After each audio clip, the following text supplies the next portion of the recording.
Hey,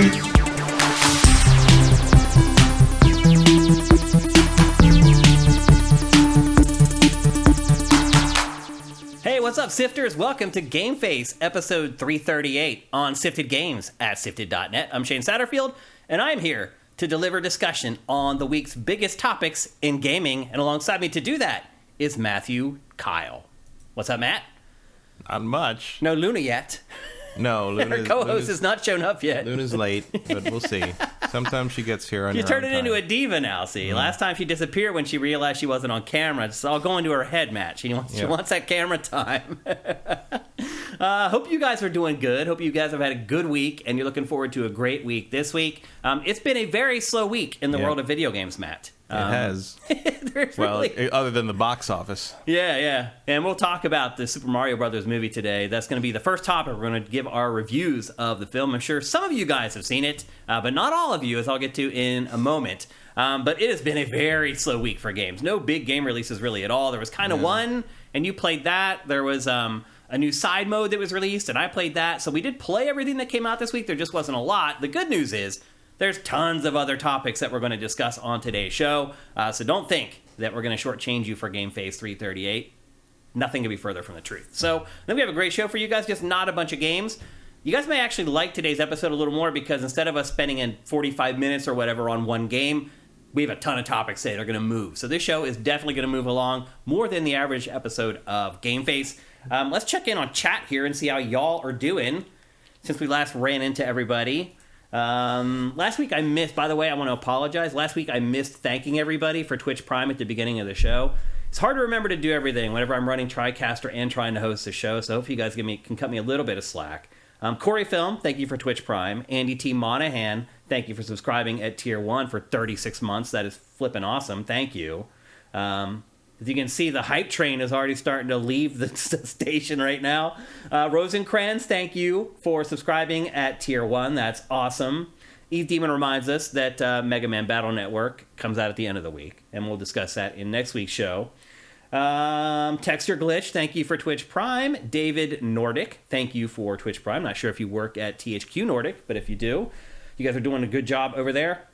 One Super Master Gamer, thank you for Twitch Prime. And Justin Horman, one of our most fervent supporters, thank you for subscribing at Tier 2. And you have subscribed for 70 months. It's hard to believe we've even been doing this for 70 months, Matt. Yep. The time just whips on by. Like, it's really crazy to think that it's basically, it just turned 10 years since I left Game Trailers to start working on Sifted. Mm-hmm. In January of this year, it was 10 years from the day. 10 years, people, since I've left Game Trailers. Can you believe that? Yeah, and somewhere in here is the 8th anniversary of the first episode of this. Yeah, it's coming up. It was April sometime. Yeah, maybe right now. Yeah. So we're getting to almost the 8th year anniversary of Sifted. Can you believe that? I can't believe it. The time just goes on by. I'm sure the younger people are like, yeah, I don't know. It seems like it's taking forever for me. But as I said many times on this show, as you get older, the time, your perception of time just gets warped and everything just happens way more quickly. I wish I could go back to your age where it seemed like time was dragging and you were bored. I can't remember the last time I was bored, Matt. I can. It was 2020. Really? You got bored during the pandemic? During lockdown, yeah. I did not. I never got bored. Yeah, I just have so many hobbies that, like, if I'm not working, if I can't work, I just have tons of other stuff that I want to do. I have hobbies, but I didn't have any people. Yeah. I mean, that just sucks, honestly, not having people around. That was the hard part, but I never got bored. I just wanted to be able to interact with other people. So you also had your wife. You're right. That's a very good point, Matt, is that you had to sit here by yourself. I had somebody to talk to all the time. That makes a big difference. Eric Cartman is my first GameFace episode was the closing of GT. Interesting. Yeah. I'm guessing a lot of people probably started checking out Sifted right around then, trying to figure out, like, where am I going to go now? Because you obviously you were losing a lot of content that you had counted on for a really long time. But yeah, it's been 8 years almost since Sifted launched. In June, it'll be 8 years. And it's been 10 years since I left Game Trailers to start working on Sifted. And you can do the math and see it took 2 years to build Sifted, which was way, way longer than it was supposed to. And that was not good. That's probably the worst thing that happened to Sifted, was how long it took to get it done. I was gone for 2 years. As far as everybody knew, I was dead. Like I'm not a big Twitter guy, so I wasn't on Twitter like all the time saying, "Hey, pay attention to me." I just kind of reappeared, and I was like, "Hey, I'm doing this thing," and they're like, half the people are like, "Who are you?" 2 years is a long time on the internet. An eternity. Yeah, so I do want to thank all you guys who remembered me and felt like you wanted to support me and what we were doing here at Sifted. Without people like you, we wouldn't be making the 8th anniversary of Sifted. It really is amazing. So thanks again, everybody. And we will celebrate that a little bit more when we get to June, because we're not going to have E3 to celebrate.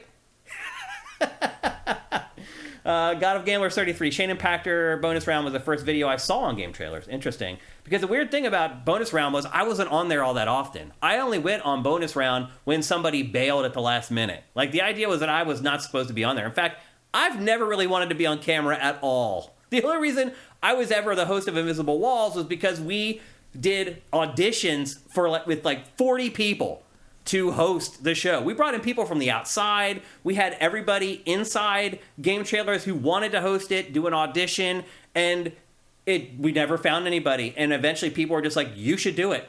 And I was like, "Okay, I'll do a test episode." And once we did the test episode, it wasn't a complete disaster. And that's how I ended up on Invisible Walls. But before that, working at G4 and Tech TV, I was hardly ever on camera. Unless somebody needed someone to fill in a bit part for a skit or whatever. Future Shane. Yeah, I was completely invisible. And I was totally fine with that, by the way. I really have no interest in being on camera at all. I know that may come as a shock to some people. I would love to go back to a job. Good job. Yeah, I know. But I don't have a choice. If I could afford to pay somebody to host this, I would. But I would love to go back to just being on the sidelines and being in the background and letting other people do this stuff. I would. I felt that way all the time. I've never changed from that. But unfortunately, I don't have the money running Sifted to hire hosts and things like that. So I've got to do it. Hopefully, it hasn't been too awful for you guys. You guys are here watching our live stream, and I appreciate it very much. Some more housekeeping for this week before we get going with the show proper. The most important thing right now is go ask a question for Pactor Factor. Right now.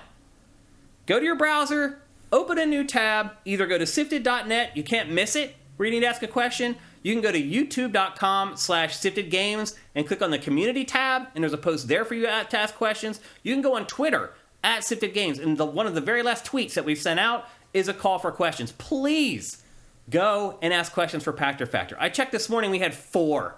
4! We shoot tomorrow morning. That's not enough. And I mentioned this in Ask Shane Anything, the last episode we posted on Friday. We need more engagement from you guys. I hate to ask anything of you guys because you guys are already doing so much, supporting us financially and being here live on our stream. But we need more engagement. We need it for Pactor Factor. And I would like to do Ask Shane Anything every week. I would love to publish an episode of that every Friday. So you guys have something for the weekend, something that wraps up the week a little bit.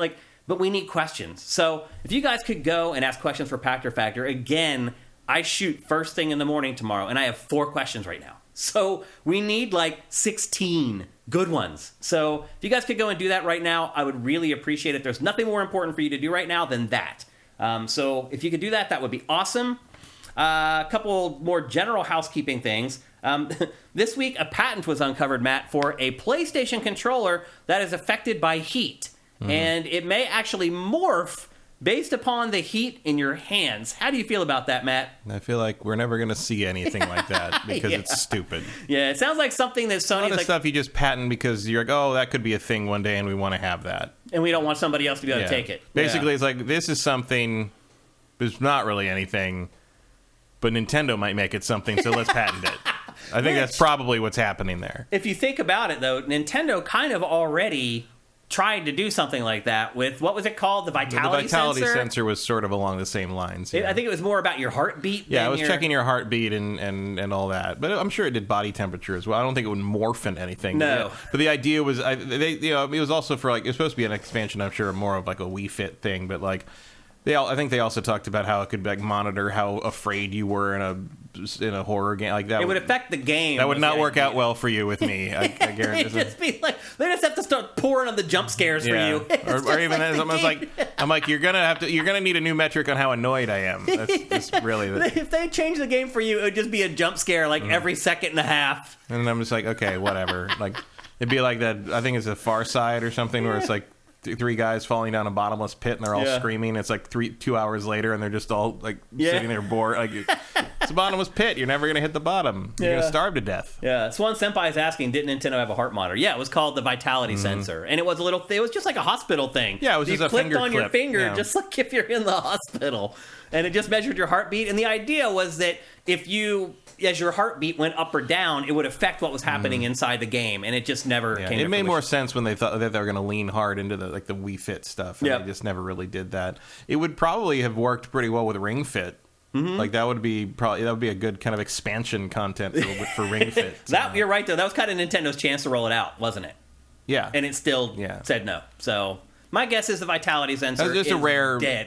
Yeah, I mean, definitely, but it's a rare example of Nintendo killing something, but like showing it. Normally you never see Nintendo hardware unless they are sure this is a thing that's happening. Yeah, and that was an unusual occurrence. That's why everybody remembers it mainly. I think is because it's one of the few times Nintendo's shown hardware and not released it. Well, they also showed it at a press conference. Right. It wasn't like some little thing they showed in a direct or whatever. They showed it in a live press conference. Was that E3 or GDC? I want to say that was E3. Yeah, I can't remember. I want to say Iwata had that on his finger at some point. I think that was an E3 presentation, if I remember right. Yep. So anyway, it was probably that same one with Wii Music and all. That was the year they were doing all that weird stuff. Yeah. There are shades of that for sure in this patent from PlayStation. I see Eric Cartman has saying, I would love a daily Ask Shane Anything. Interesting anecdote. One of the big reasons I am in this industry was back in the days of IGN64.com, which I will fully admit, total inspiration for why I'm sitting here right now. Matt and Pear running IGN64.com. They had a daily mailbag there. And I was in that mailbag at least 2 days a week, just asking questions of Matt Casamassina. I would love to do something like that. He had fun with it too. He was an insider, obviously. He would hide stuff that he was learning from developers and publishers on the webpage. He would make the text the same exact color as the webpage. And so if you went and highlighted it, you could find these secret messages from Matt in his mailbag articles. And you just got to know him really well, and IGN from that. I would love to do something like that. But again, it's all about engagement. We have to have people who want to engage with these shows, or we just can't do them. Toast9, Shane Terrifier 2 is on Amazon Prime. I have discovered that. In fact, your buddy, fellow sifter, JM Rain, sent me a DM on Facebook letting me know, and I watched it. I don't know if this is the right place to talk about it. Maybe in the Q&A at the end of the show. But I have watched it now. And we're going to talk about another movie in just a minute that we also watched this week. So anyway, you're right. There's shades of the Vitality sensor in his controller. I agree with you. It'll probably never, ever launch. Another development this week, Xbox has decided to block emulators from running on its hardware. You may not think that this is a big deal, but what's kind of happened with the Xbox Series S is that it has been kind of put on a pedestal as this awesome emulation machine. And because it's so cheap, a lot of people have jumped on, because not only was it, I guess, past tense now. Well, you can still make it work with the developer mode. Right. Which, if you're putting emulators on the thing, you already know how to do that. How do you do that? I mean, you basically have to use homebrew stuff with a USB stick to kind of get into the system software and make it do what you want. Yeah. It's not a hard. So if you're going to use the box for emulation, you probably already know how to do that. It's a pretty basic thing. You're already putting things on the hard drive that aren't supposed to be on the hard drive, so you're already kind of in there. But it's just a thing where it's it adds another step, and it makes Microsoft look like they're doing something about it. It's probably. I mean, they know this isn't really going to stop anybody who wants to do that. It's just they have to look like they're trying. They're trying. So, because probably from Nintendo. I mean, they could have stopped it from working in developer mode too. They could have, but they didn't. Right, and which shows, to your point, what you're just saying. They're just trying to make it look like they care. Make it look, and there's an element of if you're hacking it in developer mode, you've already violated the warranty, and we don't have to worry about you because you're not a customer, and you're technically, it's that kind of thing. So it kind of frees them of responsibility to anybody who's doing that. Yeah. And people were pretty salty about it. I think once they got the details, they felt a little better about it, though. Modern Vintage Gamer, who is someone that we curate on Sifted all the time because he's awesome and he does a great job on retro games content, he was a big proponent of the Xbox Series S as an emulation machine. And he also did a video that you can also find on Sifted right now. We've curated it that explains kind of his perspective on it now. And he also is kind of falls in line with what Matt said. He's like, it's just an extra hoop you have to jump through. Not that big of a deal. If you're already doing the emulation thing, you're already going to know how developer mode works. So Microsoft had some excuse about it's always been in our terms of service. We've just decided to enforce them the way we should be enforcing them. It took you 3 years. I do wonder what was the final tipping point to make Microsoft. I don't know. They say that Nintendo didn't have anything to do with it, but I don't know if I buy that. They have a working relationship. They talk to each other. Yeah. Come on. That'd be my guess, too. Yep. So... Don't believe everything a mega corporation says to you, kids. Yeah. So if you were in the market for an Xbox Series S for this very purpose, this shouldn't dissuade you from getting the Series S. If you're going to learn how to use it as a homebrew console... you're still going to be able to use it. Yep. Next up... For not really that much more than a Raspberry Pi would cost you now. Yeah, it's true. Yep. The prices on those are going way up. Yeah. Why is that? Just partly the shortage? chip thing, but also just demand as well. Yeah. Like, I mean, I got one for my friend like in early 2021, and it was like $89 for the kit. That same kit's $165 now. Jeez. Like it includes a little more memory, but like it's not $100 jump. Like it's just demand and shortages. It's getting better, but for a while they're going for $200, $250. Yeah. It's so weird. It's weird. It's weird the things that kind of fluctuate up and down. But for a while everybody was into that. Emulation's a big deal now. It is. Graphics cards are back to MSRP, by the way. Just so you know. Yeah. If you've been shopping for one, you've been waiting for the prices to come down. They are now finally at MSRP. What they're supposed to be sold for, you can actually buy graphics cards at that price now, which is a big deal. The Abrams says also there was an original Xbox emulator finally released, so that might have been part of that too. That might have had something to do with it. Yep. Although... Yeah. I mean, also, who cares? I was like, what, you're afraid somebody's going to play Nightcaster again? Like, come on. You're going to lose a penny from Nightcaster? Oh, no. Somebody's playing an illegal copy of Azuric. Right. Like, man, that launch lineup was weak. So anyway, if you're looking to emulate on an Xbox, it's really not that big a deal. It's just a smaller hoop to jump through. In other news, this week, worldwide PC shipments flatlined. Like, the PC market right now is in a free fall. Not just PC, though, also Macs. Apple's sales of Macs have fallen 40% year over year. 40%. That's a lot. And what I think is happening is that everybody bought a PC during the pandemic. Some of that. It's also like a lot of people doing all their work on tablets now, because you can hook them up to keyboards and plug them into workstations. Like, there's I know several people that don't. It's a Steam Deck that's taking all the sales. Kinda, yeah. I mean, some of that. Yeah. There's some of that. Certainly, gaming laptops I think have probably taken a hit from the Steam Deck. I would think.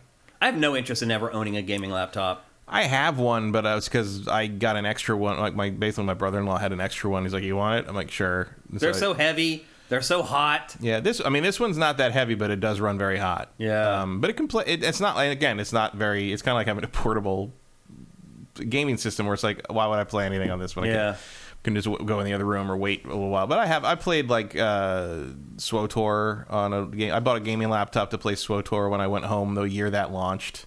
And I played that like remotely a fair amount when I was really into that game.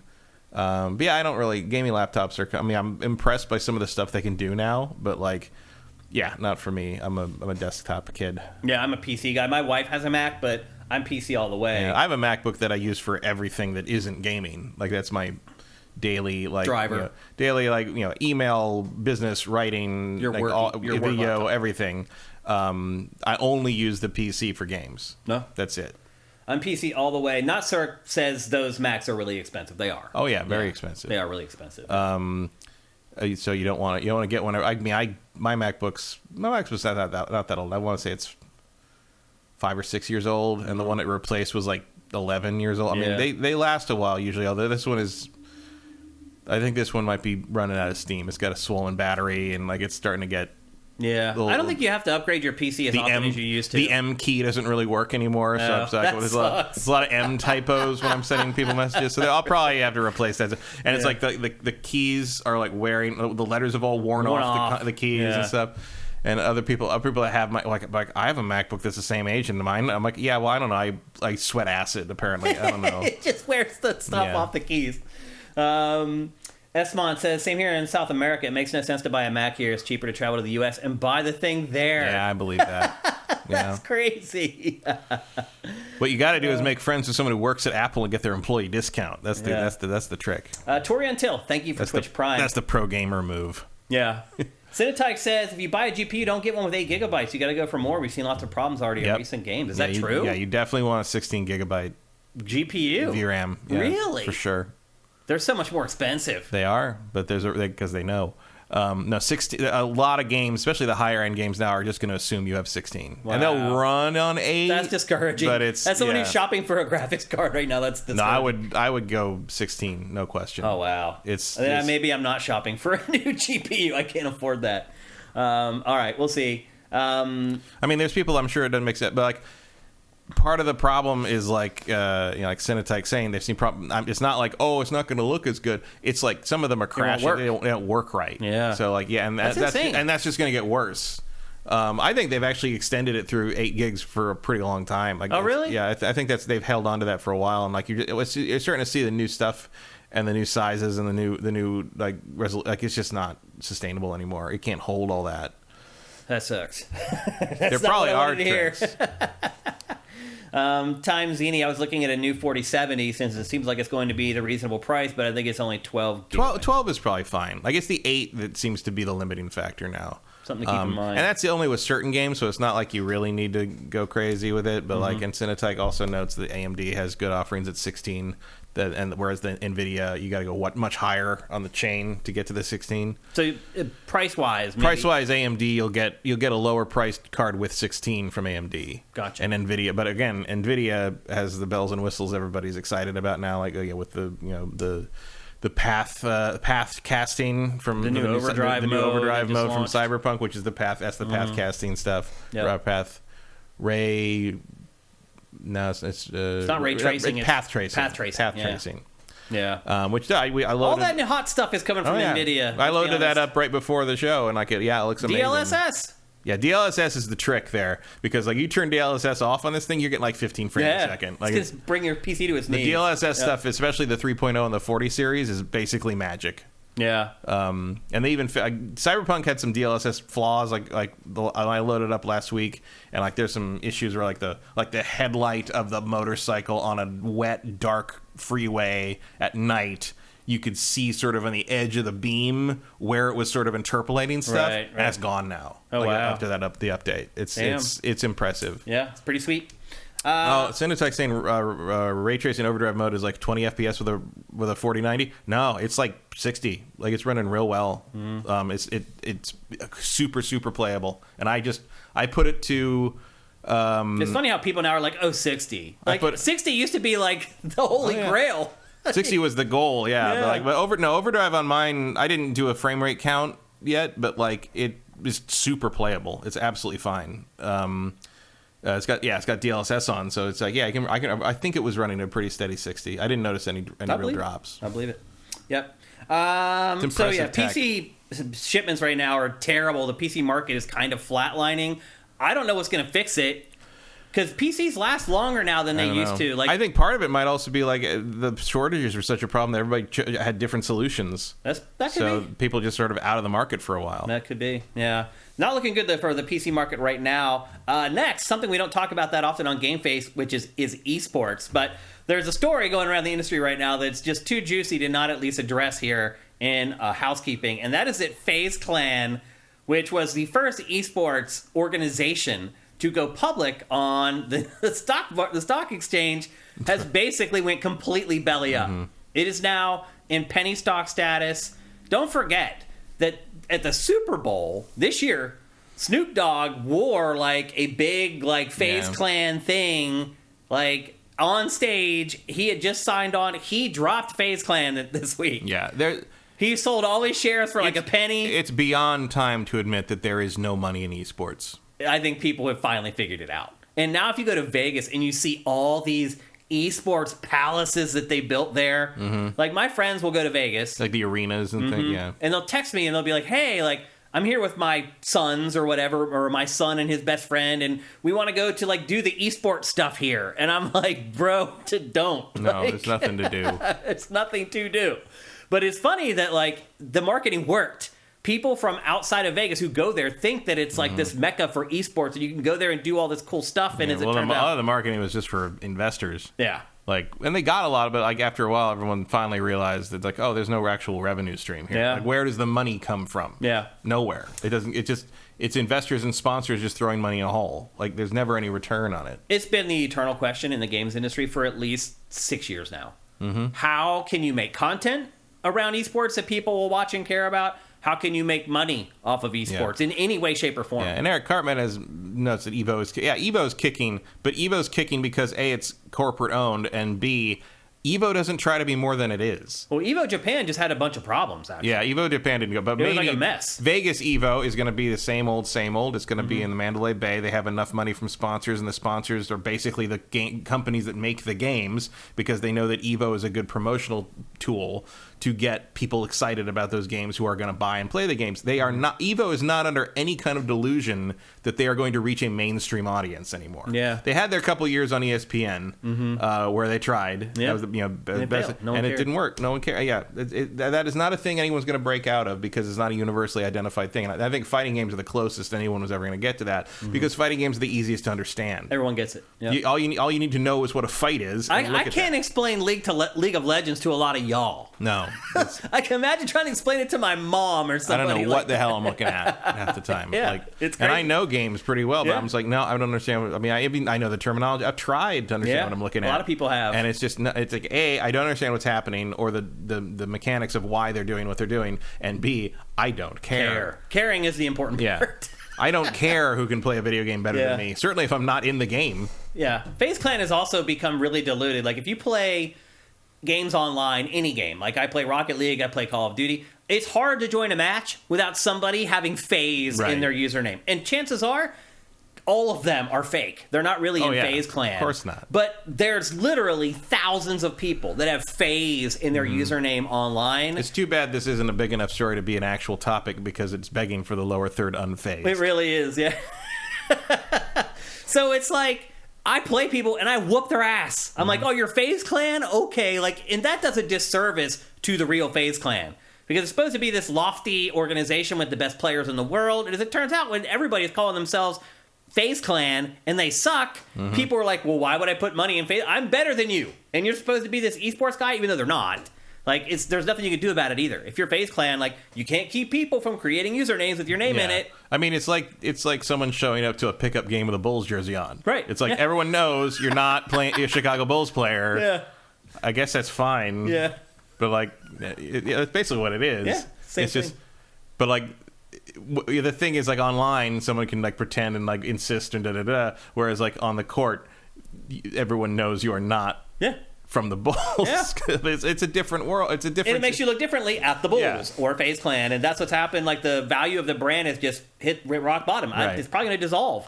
I mean, they're a penny stock right now. People find that stuff annoying more than anything else. It seems like, who cares? Like, I mean, it was a big deal though, man. Like, a lot of people. I mean, their IPO went very, very well. Like, people invested in it out of the gate. oh, for a long time, because I mean, I've insisted for a long time that there is no money to be had in this. There's no. We've been saying it on no one has GameFace ever for figured out how to literally make 8 any money years. off this, and people would always be like, "Oh, but FaZe Clan." Yeah. I'm like, okay, let's So see a bunch how of long that idiots lasts. bought the Like, stock at IPO and then just slowly sold it. I mean, all you off. can fool some of the people all the time. Yeah. But like, Not me. Wait, eventually they'll figure it out. Yep, and exactly. they did. So Yeah.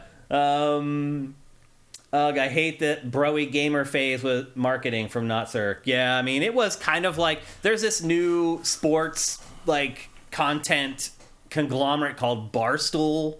oh, that's been around forever. I mean, I know it's been blown around up. forever, but it's just recently blown up, and they're kind of like the meatheads. Like, Oh yeah, they are. it's kind of like the frat obnoxious. house of like sports content. I hate it. It's like we managed to make sports content even more obnoxious and Even more douchey. exclusionary and weirdly gatekeepy. I hate Barstool. I never watch any of their stuff. They're terrible. But they have blown up for whatever reason, and it'll be interesting to see if they can keep their momentum going as well. But I think there are. I'm gonna go with no.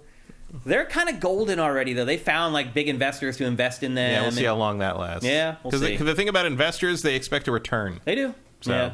And I mean, even The Athletic, which is, I don't want to get on too much of a tangent here, but The Athletic is this other like subscription supported sports information network. They're struggling.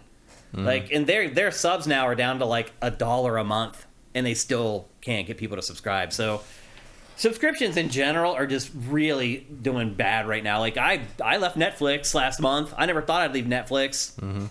I've been a member for 18 years, and I left last month. I don't miss it. I got rid of it, and I don't miss it. I'm like, why was I paying $16 a month to these people, and I would hardly use it?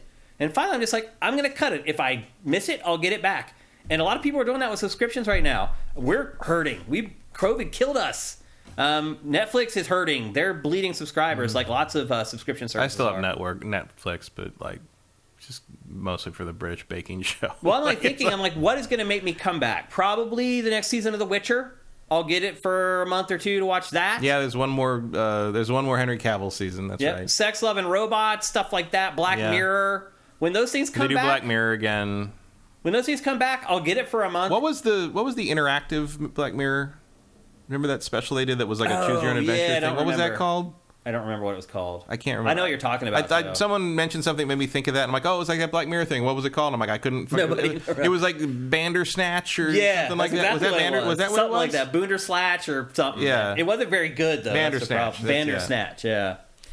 Or Eve Demon. The only sub VOD service that I know that's profitable is Crunchyroll.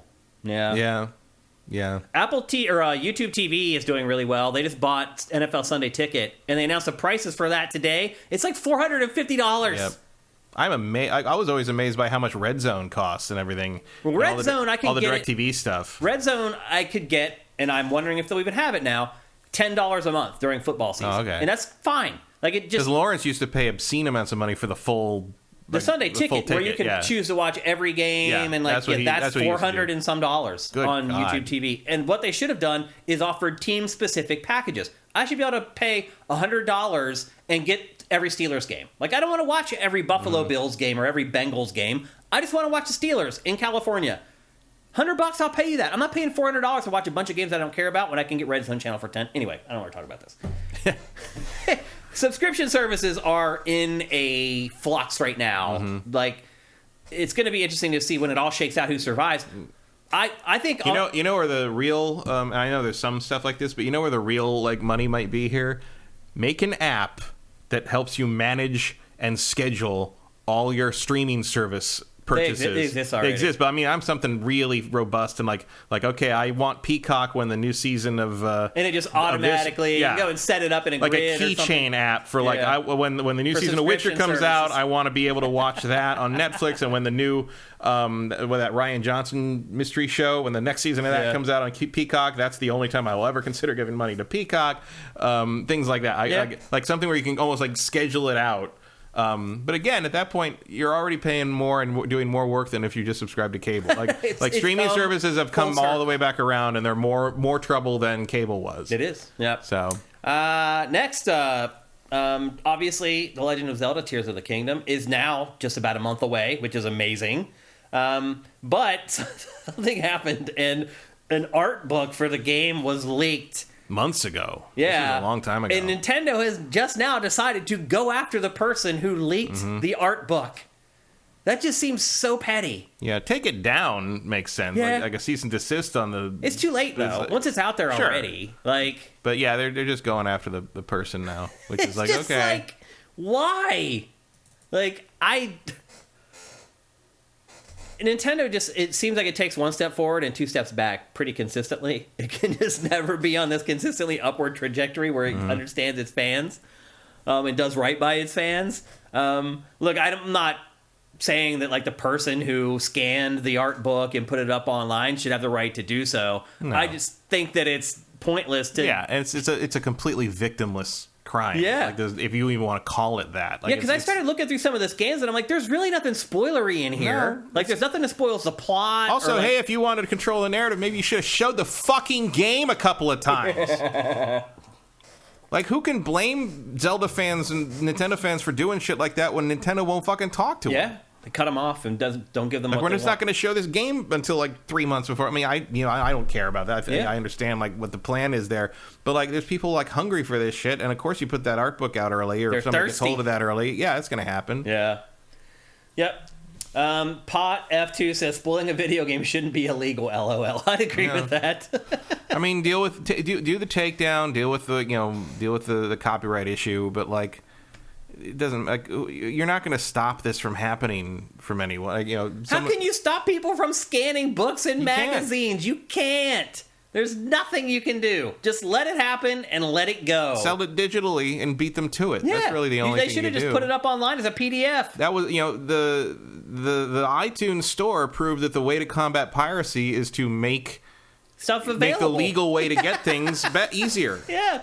And at a reasonable price. Yeah. It's like suddenly, if people could pay $1 for a song, they weren't stealing music anymore. Yeah. They could just click, you got it. Yeah. A lot easier than going through the hoops that it took to get a downloaded MP3 by then. Yep. Absolutely true. So yeah, it's all very silly. It really doesn't make any sense. And it's like I've followed some of the leaks on all that. I don't have the book or anything, but I looked at when people would talk about it. I'm like, okay, it still doesn't really tell me anything. No, like there's no spoilers in there. Not really. I didn't see any. There's pictures of locations, I guess, and like armor. But what does that tell you really? I don't know. I don't know what Nintendo was thinking. I think it was a bad. I mean, even with that book out there, all the stuff in this little gameplay trailer, it was all new. Yeah. Nobody knew any of this stuff. People were still, it still did like 10 million views. Yeah. It didn't hurt you at all. You're fine, guys. It's going to sell more. It's going to make more money than God. Like, you're fine. Like, well, now their new benchmark for money is films.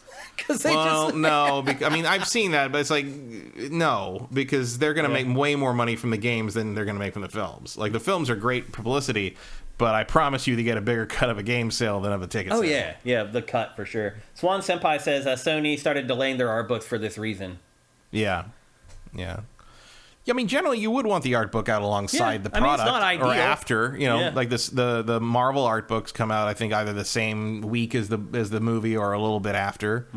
Because why would you? I mean, some of that just indicates that they'd intended to release this earlier than they did, because sometimes you just can't change the publishing schedule or the release schedule of whatever, because things work the way they work in the distribution warehouses. That happened with Transformers. A bunch of Rise of the Beast stuff came out early because that was supposed to come out a year ago, and they could only push that so far.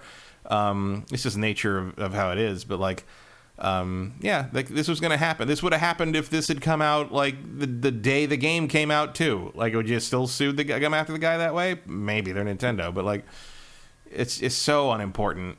And like, I bet half the people who now know that art book leaked online only know because of this story. Yeah, right, because Nintendo went after it was not exactly on CNN. Now suddenly people are Googling it, trying to find where do I get that before they take it down? Yeah, it's exactly. It's hilarious. It's true. They just Streisand affected it, basically. Absolutely. Another story that just came out today is that Dreams, the PlayStation exclusive game tool where you can build your own games, is finally coming to an end after a 4-year run. In September, they will shut it down for good. I don't understand why you really need to shut it down. Well, they're not shutting it down. Oh, they're not? No, they're moving it to another server and changing some of the rules, basically, of like how much you can store and things like that, because they're not going to actively update it anymore. They're not going to do like community events anymore. But starting in September, you'll still be able to make things. Oh, you will? Yeah, they're doing a last update to the creation tools and all that stuff, and changing a bit of how the sound sampling works, and a little bit. Basically, they're changing things so you don't need to be online or do the community features to do things. So like, something about sound sampling or recording your own sounds. You don't have to upload them online before you can work with them anymore, because that won't really be a thing anymore, because they're not actively giving you server space for that.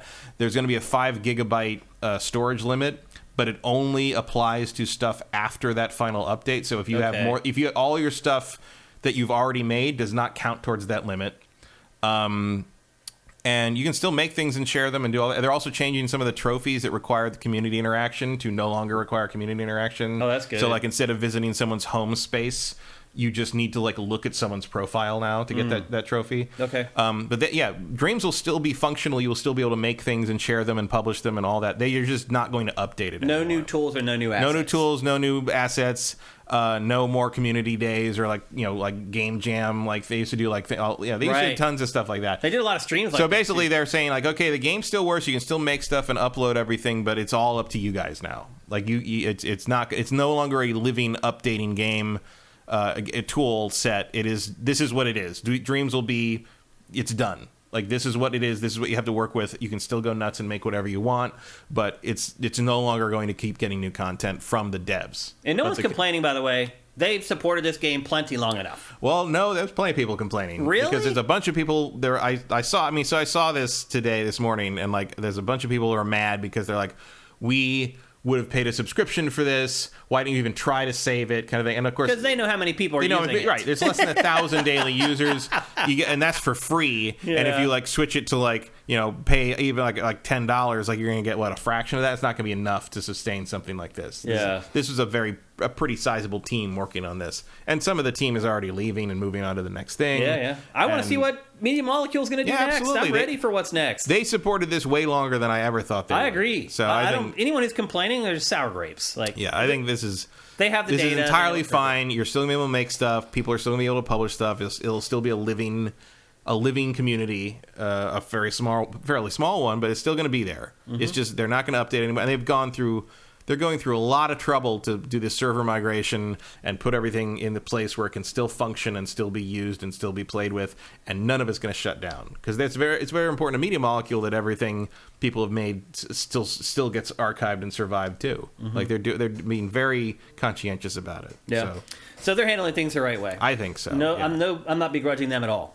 And then the final piece of housekeeping for this week's show, is that American McGee announced this morning that he is retiring from game development. So, what was the last thing he made? Right. Well, so what happened was yesterday he got news that EA had rejected his plans for the next Alice game. 3, yeah. He had Patreon funded the design doc, which, I mean, that's a little weird to me, but he had went to Patreon and had people fund him to create the design doc for the next Alice game. He submitted it to EA. EA rejected it, and that was yesterday. And then this morning, he made the announcement that he won't be developing games anymore. And you're right, it has been quite a while since he's made anything. I am friends with him on Facebook.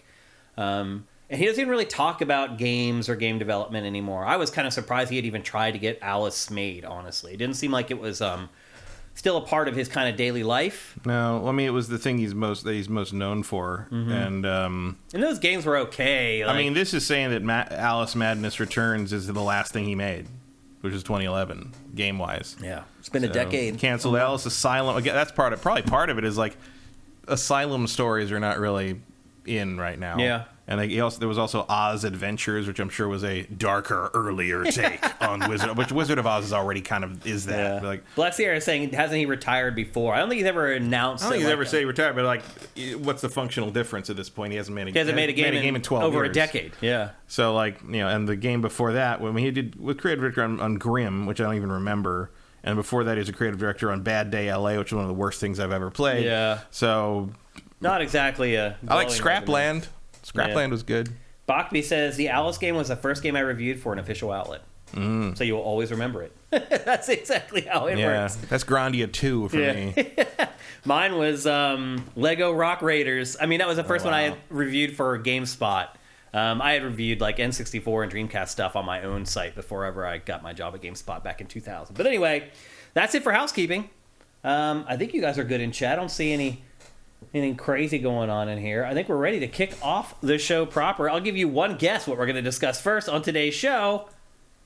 The Super Mario Brothers movie, which I just saw on Sunday. I went on Easter Sunday, went around 4 p.m., theater packed still. Yeah, I figured that would be, so that's why I saw it yesterday. I went to Century City 15, which is a gigantic mall here. And there were shows. A rather nice mall that, in a certain light in the evening, kind of looks like Starfleet headquarters. A little bit. Yeah, there's angles. It's the nicest mall in LA. It is nice. It's like got all the high-end stores or whatever. And the theaters are nice too.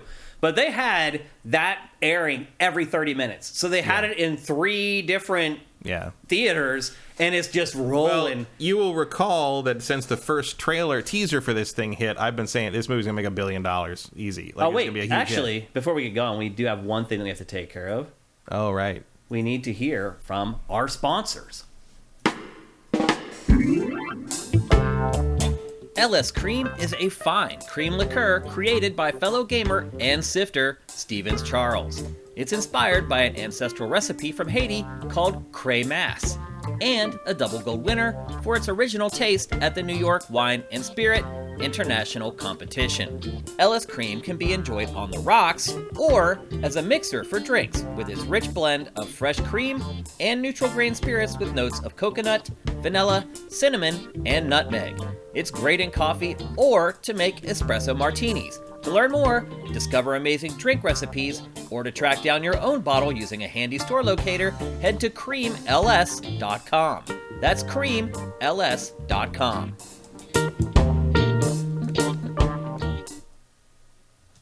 If you can't tell from the ad, Ellis Cream is one of those liqueurs you can get creative with. You can use it in so many different things. There's all kinds of recipes out there. You can also just search the internet for any recipe that uses Bailey's Irish Cream, and it's a nice fill-in for that. In fact, it's better than Bailey's if you ask me.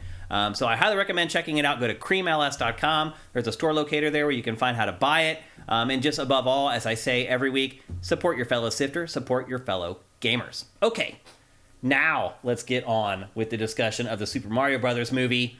I went to a theater, and Matt, they had the whole place was just Super Mario Brothers, and I went to showing at 350, sold out. Like every show, it's setting records. Did it have the best opening weekend for any animated movie ever? Biggest opening for any animated movie of all time. Did you see this coming? We both thought it was going to be successful, but I thought it certainly had potential for it.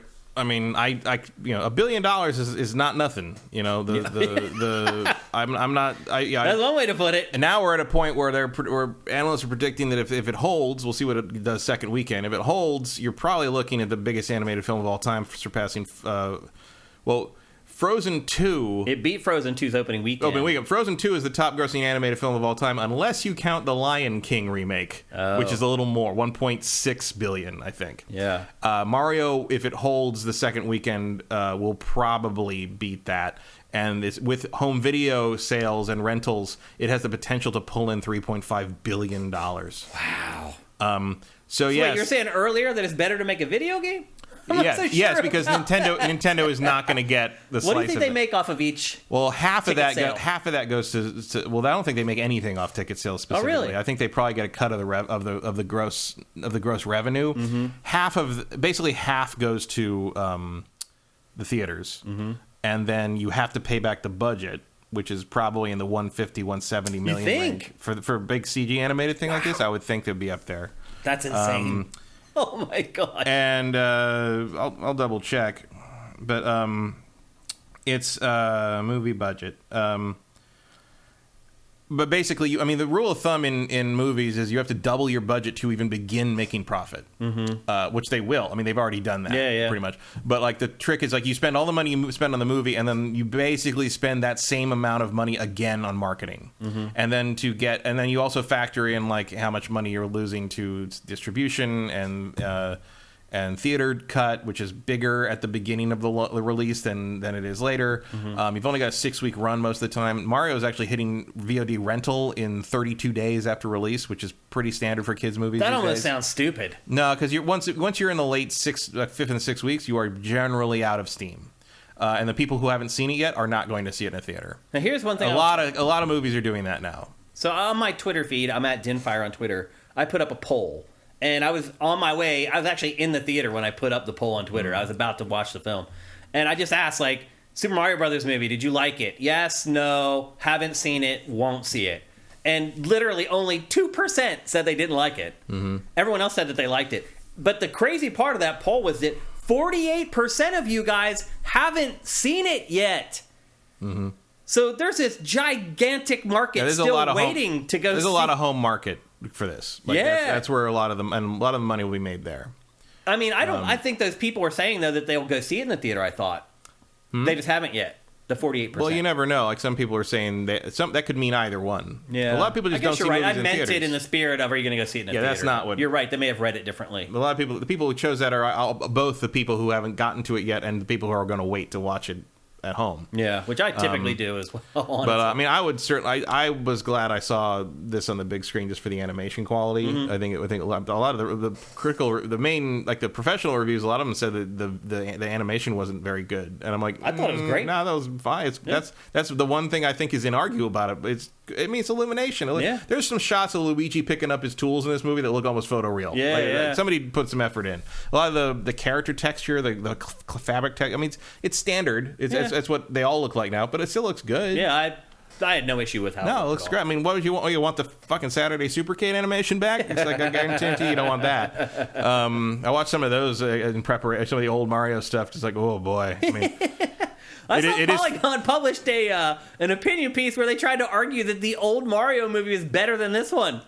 I saw that today. It's dumb. It's mostly saying like it's wrong because it's written by basically a child who wasn't around to understand what was happening then. Yeah. As an old person, it's one. It annoyed me more in that sense because it's like the argument was basically it was so that the '93 movie was so weird and original that at least it was made by people with passion who wanted to make something new and interesting and take it. And I'm like, well, no, it was. First off, everyone who made that movie hated each other so much they were drunk every day to just get through the day, and almost half the people on that cast and crew never spoke to each other again because they hated the experience so much. Bob Hoskins, when he was interviewed later on, when he was asked, what's the worst thing you were ever in? He said, Super Mario Brothers. What's the thing you regret most about your career? Super Mario Brothers. and was the worst experience you ever had making a movie? Super Mario Brothers. Yeah. He hated every minute of it. Yeah. And the movie's abysmal. It's terrible. And There's no arguing. And the thing is, like, it wasn't original. It wasn't daring. It wasn't risky because all it was doing was trying to be Batman. It was the cheapest way you could approach that property. What the younger kids aren't understanding, like the people who wrote that article, that's what everyone thought nerd comic books, video game stuff had to be adapted. Everyone was trying to make a Tim Burton movie out of all the popular nerdy shit. Yeah. Like, so all of a sudden everything had to be dark and weird and twisted. That's that was the safest approach from a studio's point of view to make a Mario movie, was to make it into a Tim Burton Super Mario Brothers. And that's what they did. Yeah. And it sucked. It really did. It still does. It's very It hasn't gotten any better with time. It's very interesting here to see like this first part of 2023. The two big lessons have been complete opposite sides of the game spectrum. Last of Us and Mario have both taught the same lesson, which is like if you pick the right property, you don't need to change much. I'm surprised at looking at our chat. So there's a lot of people saying they have no interest in going to see. Where were you guys when in my poll? Like literally 2% of respondents in the poll said they didn't like it. A lot of people hate going to theaters. Justin Horman, I won't see this in theaters. Barry Lomax, I'm going to see John Wick instead. I will not see it. I don't care. I mean, John Wick is a better movie than this. I'm waiting until I can rent it. We'll wait for Peacock folks. Cinetyke, I won't see it ever, probably. Not interested. If you don't care about Mario, you don't care about Mario. Wow. That's really shocking to me. Do you really think it's like don't care about Mario? Yeah, or just don't care about animated anything. Or just don't go to the movies. I mean, honestly, I never go to the movies either. This is the first time I went to the theater since Top Gun. Wow. And I'll just say this, Matt. I was really disappointed in AMC. So I get there. Join the club. I know, join the club. But I go into the bathroom before I go into the movie. There's no soap in the bathrooms. There's no paper towels in the bath. It's so funny, Matt, how as soon as like the coast is clear and people aren't going to hold their feet to the fire on being safe with COVID anymore, they're just like, F it. We're not going to do anything. I was really, really disappointed. Yeah, I mean, to be fair, that does vary by AMC theater. Like the one at the Grove is actually pretty good about that. But yeah, that Century City Theater has always been pretty sketchy. I was like, really? I mean, you're right that's got a lot of screens. It's in a good mall. It has a better IMAX screen, and it has for a long time. But it's a crappy theater. It's bad theater. Damn. Okay. As soon as it wasn't illegal for you to act like chuds, you decided to act like a chud. I only go to that theater if something's playing there, like, and nowhere else. Like because sometimes like a Fathom Events thing, like a revival of something I want to see will be there. Like I think I saw Paranoia Agent there, or not Paranoia Agent, Perfect Blue there and stuff like that. But that's like.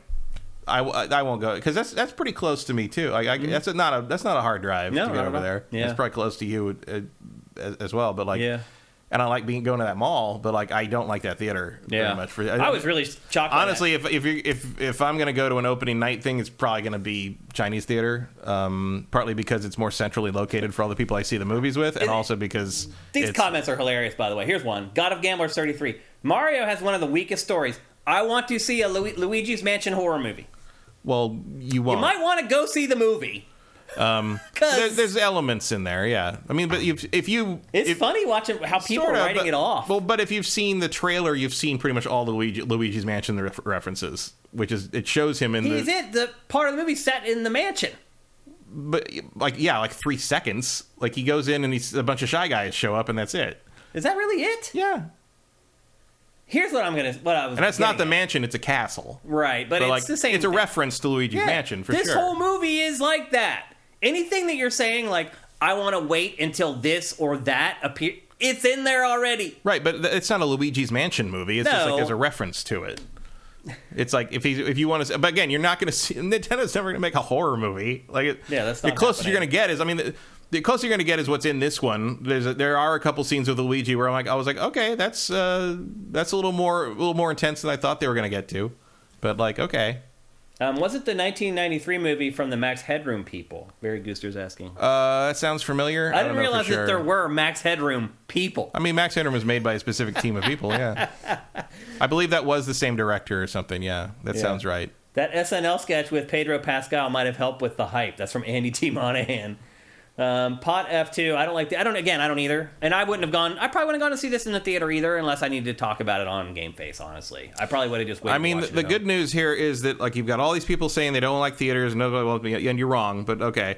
But like, didn't need them. Yeah. Vortex Complex says, I don't want to be the only adult in the theater, LOL. I'll be honest with you, I was nervous about that too. Because I had to go by myself. My wife is out of town. They don't send children alone to the theater anymore. Right. So what I'm getting at is that you are not going to be the only adult. I will say this. You may be the only adult in the theater that does not have kids with them. I wasn't. Because you went with other adults. Well, no, but there were a bunch of other adults with no kids. I didn't see many. I mean, this was a Monday afternoon, so it's Sunday at 4 p.m. for me. It was people trying to avoid showings with a lot of kids. That could be, because that's what I was doing too. But like, I mean, there were some embarrassing Nintendo fans off on the left. Like when the Nintendo logo production logo came up, they're like, Nintendo. I'm like, okay, oh my god! The whole theater cheered at the end of the movie. And like when I saw it, I did. There was a kid on the far right who about halfway through the trailers goes, "Where's Mario?" I'm like, I get you, kid. I hear you. I know. I believe me. I don't need to see any of these again. Haven't cared about Mario since the SNES. No interest in the movie. All these people are just haters. It's funny. I never realized anybody didn't like Mario. How can you not like I can get like, okay, I mean, I'm not into platformers, so I don't play the games. How can you not like Mario?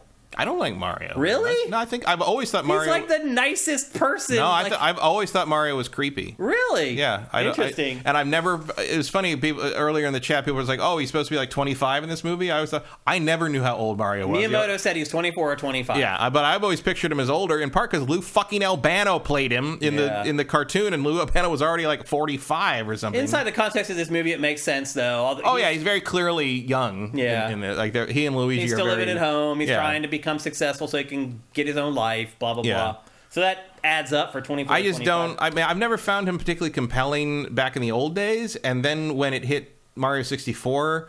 as you know, I like the mechanics of the games, and I like, except for Mario Sunshine, I don't like very much, but like the others I enjoy. But the problem is, as soon as I know this is heresy, but as soon as Charles Martinet started doing his voice, and he started doing that waha, oh how mamma mia, all this sounded like anything. He all this really shit on the but all this stuff on the title, I have always found that incredibly creepy. Like I find the Martinet high pitched weird Mamma Mia thing to be like horrendously off-putting. Yeah. I hate it. I do apologize, by the way. We can't show you any B-roll of this film because our show will get hacked with copyright strikes. But like, it's just, I don't care about Mario very much. But I was interested in this because it's a big event. And like, I don't hate Mario. It's just not a property I'm interested in. I've always liked Sonic better. I'm not saying the Sonic movies are worth to go see anyway, either. Although I will say, I think the Sonic movies started ahead of the game, no pun intended, because those characters are so well defined already, whereas Mario has to make it up. I liked Mario way better than the Sonic movies.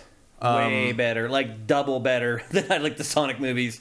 I thought it was way better. I do not agree with that. I would give Sonic 2 a marginal advantage. I quit watching the first Sonic movie about an hour and 10 minutes in. I watched 5 minutes of Sonic 2 and turned it off. I didn't think they were good at all. And I don't think this movie's great either, but I do think it's way better than the Sonic movies. No, I don't really. No, I think the Sonic movies are probably better movies. I think the Mario movie is a better realization of the property. I can understand that perspective. In part because they don't really go outside the lines as much as because the Sonic movies introduced James Marsden and all these other characters to sort of support it, whereas Mario just commits to the bit and goes for it. I mean, I know they bring in his family, like we've never seen his parents before. We also learn how Peach ended up in the Mushroom Kingdom. Yeah, I mean, there was hints of it. They actually do. I never knew. I had no idea. I mean, there have been Baby Peach and Baby in the games and stuff, just never been really explicitly. Yeah, but they don't explain like how she ended up there. No, but they don't explain that in this either. She came through a portal one day, and here we are. No, they explain it. I mean, their whole backstory's there. They don't explain where she comes from. Well, yeah, they do. Just like Mario, she got sucked into a weird pipe and ended up there. We don't know where she comes from. Like he's like, oh, maybe you're from my universe. She's like, there's a big galaxy out there. She's human, so she's obviously not from there. Yeah. I don't know. But it explains Mario's origin story. You meet his parents and his uncle. Yeah, you've never seen his parents before. Yeah. And they do there's a Baby Mario and Baby Luigi reference. Yeah. I mean, everything is referenced in this. Everything. It is amazing. The first 10 minutes are basically like blinking, you'll miss 3 references. I like the first hour. Yeah. I got it. So obviously, I knew that the review scores for this were terrible before I went in to see it. So my expectations were pretty effing low. I got about an hour into this, and I was literally like, this is amazing. I was like, holy crap, this movie was made, as the lower third says, for a me. And I totally understand why movie critics hate this, because really the plot is don't give up. That's pretty much it. Well, the one of the reasons they hate it is it's the Illuminations formula for the 12th time. This is the Illuminations movie. But see, I think that's ridiculous. You shouldn't review a movie because you're like, you should just review the movie.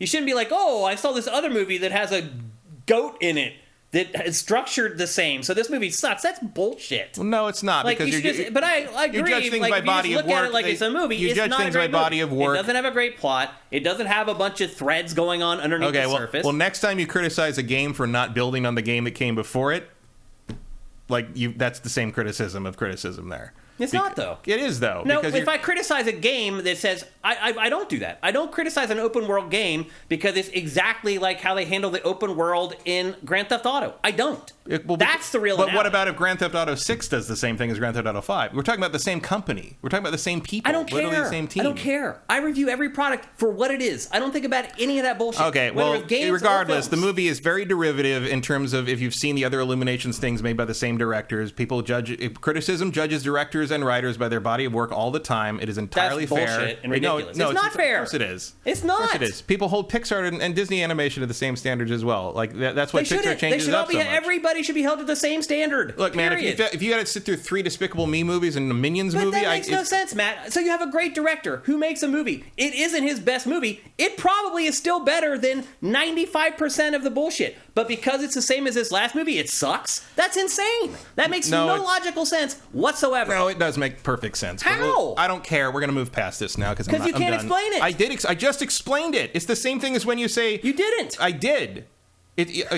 When people review a Steven Spielberg movie, do they not take into account Steven Spielberg's past films? No. They review it for the movie that it is. If it's still better than the other movies Have you ever read a movie review? Yes, obviously. What are you talking about? I'm done with this. Because you lost the discussion. No, I didn't. You did. Ask the chat. I don't give a shit what the chat thinks. I'm talking to you about this. Yeah, that's because you can't actually back this up. You just made this weird thing up in your head as though nobody thinks a body of work when they review things. You're saying that a movie can be better than all the other movies, but because it's not as good as the other movies that director made, it's not as good as these other movies. That's insane. I'm saying that calling a movie derivative because it's the same as these people have made multiple times is not an unfair criticism. No, it's derivative because it's with all movies, not just the ones that those people made. That is not what I'm saying at all. I will move on because you can't. You're obviously Matt is spot on. Matt is right. I don't care what they say, Matt. I don't care. I don't care what they think. You have not displayed your argument to me in a way that makes sense. I just explained what it is. It's the same thing as if you're talking about Resident Evil 4 doesn't do enough new things compared to Resident Evil 3, which it did.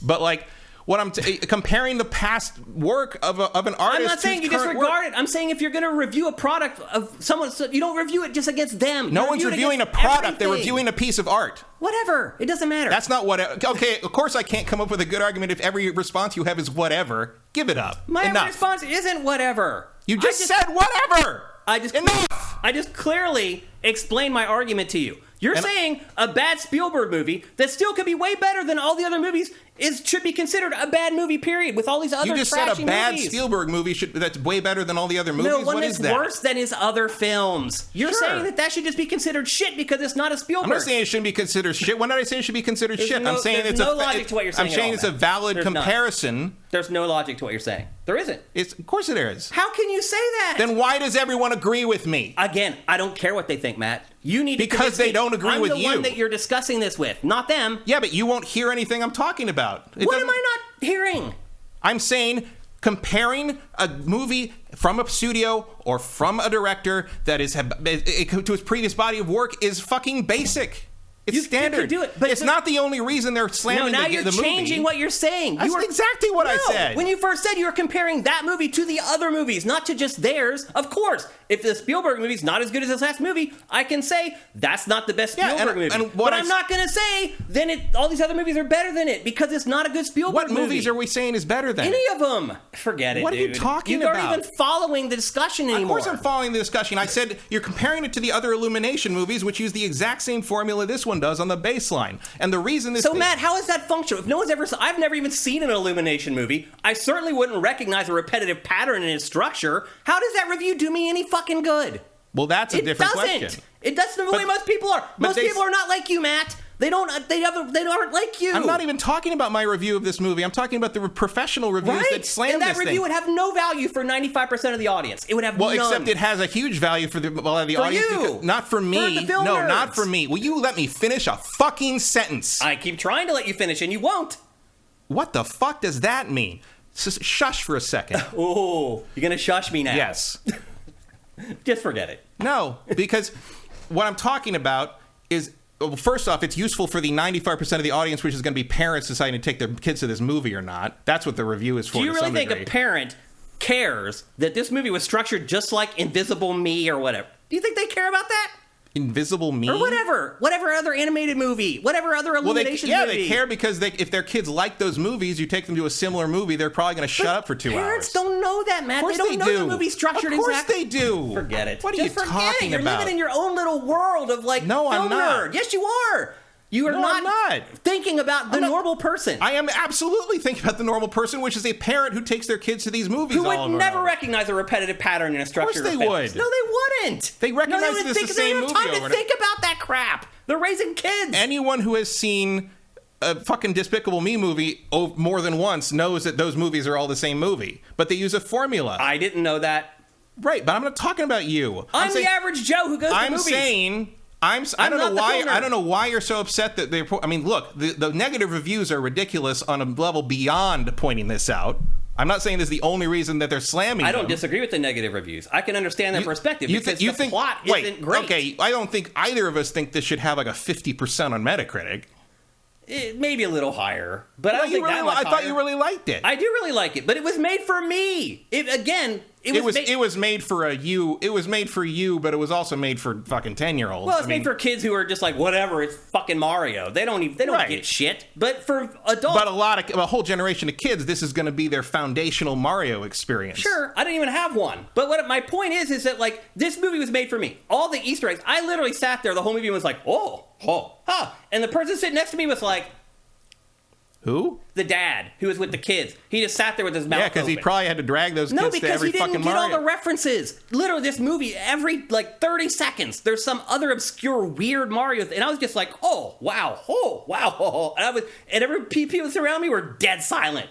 They didn't get it. They didn't see the stuff. And it was made for me. And that's why I love the movie. I can totally understand how someone who doesn't play Mario, all the Mario games, understand all the little zeitgeists about Mario, would go watch that and be like, I just learned to never give up. And that's pretty much the only message that's in the movie. What I'm trying to say about... So I understand why the critics are like, this isn't very good, but I loved it personally. Well, I don't think you need to fully understand everything about Mario to enjoy like a basic storyline here. I think the negative reviews for it are weirdly out of kilter in that regard, because you don't need... What I was struggling to finish a sentence about was that, like, it's the same formula as Minions and Despicable Me and all the things that Illuminations makes. But the secret, obviously those movies have not made $3 billion. Well, the secret sauce here, obviously is based on Mario, one of the biggest IPs in the world. Number 2, number 3, I think at this point. More recognizable than Ronald McDonald.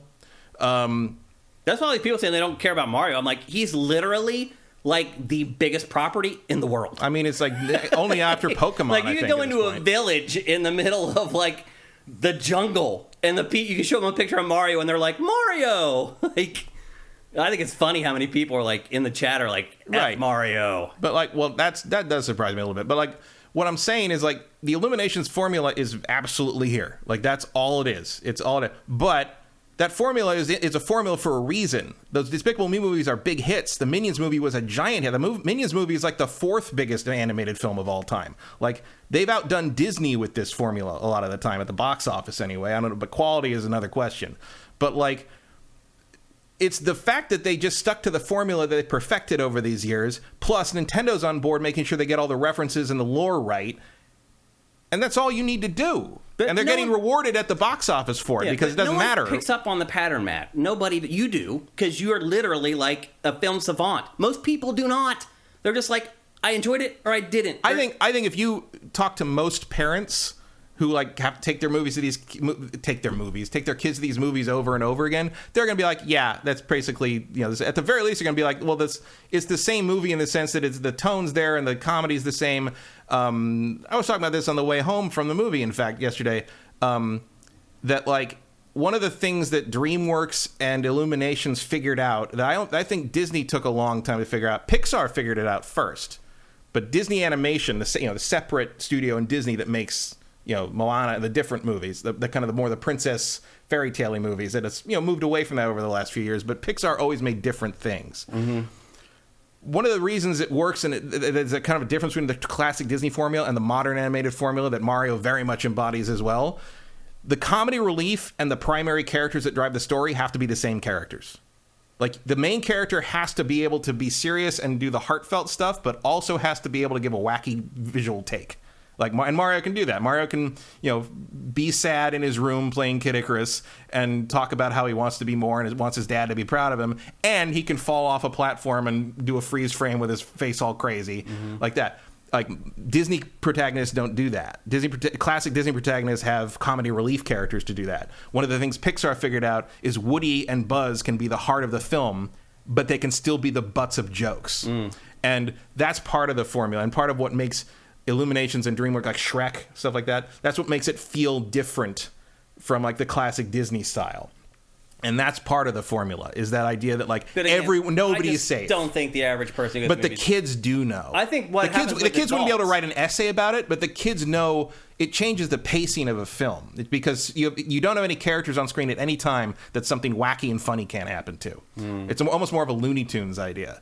And the kids pick up on that, and the kids are less likely to be bored by things because of that. did see kids starting to mill around about an hour into the film. Some kids just won't pay attention to anything. Yeah. Like, I've seen kids do that during like Pixar movies that are supposed to be the greatest Pixar movies of all time. There were kids in front of me at Monsters, Inc. that would not fucking look at the screen. Kids are just kids. Yeah. And look, in a perfect world, parents would know they have kids that can or cannot pay attention to a movie in a theater luckily this movie take them. Luckily, this movie's like 95 minutes. Like that was the right running time because it did really run out of steam by the time. But you know what? It's 2 hours if you get there on the time the movie's supposed to start, because you sit through 25 minutes of trailers. I was okay with that, and then the kids are going to. I'm okay with trailers for stuff I haven't I'm okay seen. with that, but you get you've already lost half an hour of the kids' attention at that point by the time the movie starts. Yeah, that's the problem. I think these movies for parents or for adults, like, they have to have more than a very simple message, and those are the ones to me that the adults enjoy. The ones where there are these other threads kind of underneath the surface of the main plot, like Frozen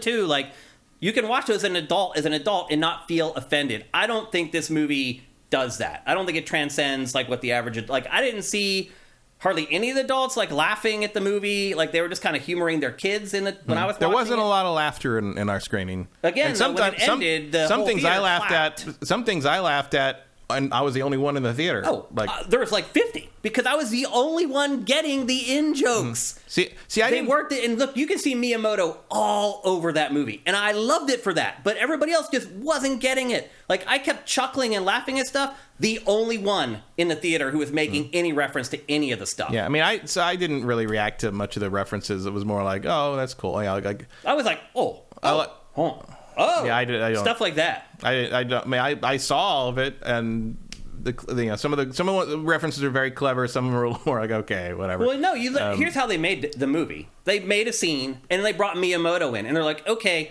watch this scene. Tell us how we can dot stuff in. So if you look at any scene, there's always like characters in the background. Those are a lot of the Easter eggs. And you can just tell Miyamoto was like, okay, if you're just going to have random people standing here for this shot, you might as well have this character in there. I think that was more the directors. They knew Mario games well enough to do that? At least one of the directors is a huge Mario fan. I thought it was just Miyamoto all over. I think you're giving Miyamoto way too much credit for that. Really? How come? Why would you think that? Because animators and everybody, like you people who are making these movies, are the right age to have grown up with these games in the first place. And like, one of the there's 3 directors on this movie because animation is complicated. And I don't remember which one it was, but there were interviews before this, and one guy was like, "I'm a huge Mario fan. I wanted Donkey Kong in there. Like we talked to Nintendo about getting Donkey Kong in there, and it's a good thing they did because I think that's going to be the spin-off sequel." And Seth Rogen got involved for that as well. But Seth Rogen's apparently turning over a whole animation leaf now. He's also executive producing that Ninja Turtles movie. Which I saw a preview of. I thought that looked good. Looked pretty good. Everything I saw. I liked the new Transformers. I liked the new Spider-Man. I liked the new Teenage Mutant Ninja Turtles. They targeted those trailers perfectly. Yeah, I didn't like the design of the Ninja Turtles first, but when I saw that trailer in motion, they really worked. I liked it. Yeah. I thought they almost have a stop motion quality. Yeah. So did this one a couple of times. The Mario movie? The Mario movie a couple of times I remembered, I don't know why, but I thought of that, you remember that first Nintendo Power cover with like the clay sculpture of Mario 2? Yeah. I thought of that a couple. It's probably just because it looked like kind of concrete 3D. Yeah. I really enjoyed the movie. Like, if I were just going to review it for me, I would give it like an 8.5 or something. I can totally understand why it has the Metacritic average that it has. But as like someone who's grown up with Mario and got every reference in it, I thought parts of it were like genius. I mean, I've seen way dumber stuff get higher critical reception. I didn't like it as much as you. I'd probably give it more like a 7, 7.5. I thought it was fine. I think it was all it needed to be. Yeah. It was fine. I was pleasantly surprised by it. It was an entirely pleasant time at the movies. Yeah. I will say it wrapped up when it needed to. Like, yeah, it when was the exactly kids as long as it started needed to milling be. around at like the 60-minute, 70-minute mark, my mind started wandering a little bit. Because again, there just wasn't enough heart and soul in the movie. There's not a lot of substance to it. Yeah. But like it's just more felt of vapid. It's more of a ride. Yeah. But it's the formula. It's like if you ever watch one of the Despicable Me's, you'll see it's almost exactly the same. It's like I think I saw the first one. Yeah, but it's like, I mean, and they've doubled down on it. Like Despicable Me 2 and 3 lean a little more into this, and like Mario didn't. Probably more of a Despicable Me balance, but it's like Me 1 balance. But it's like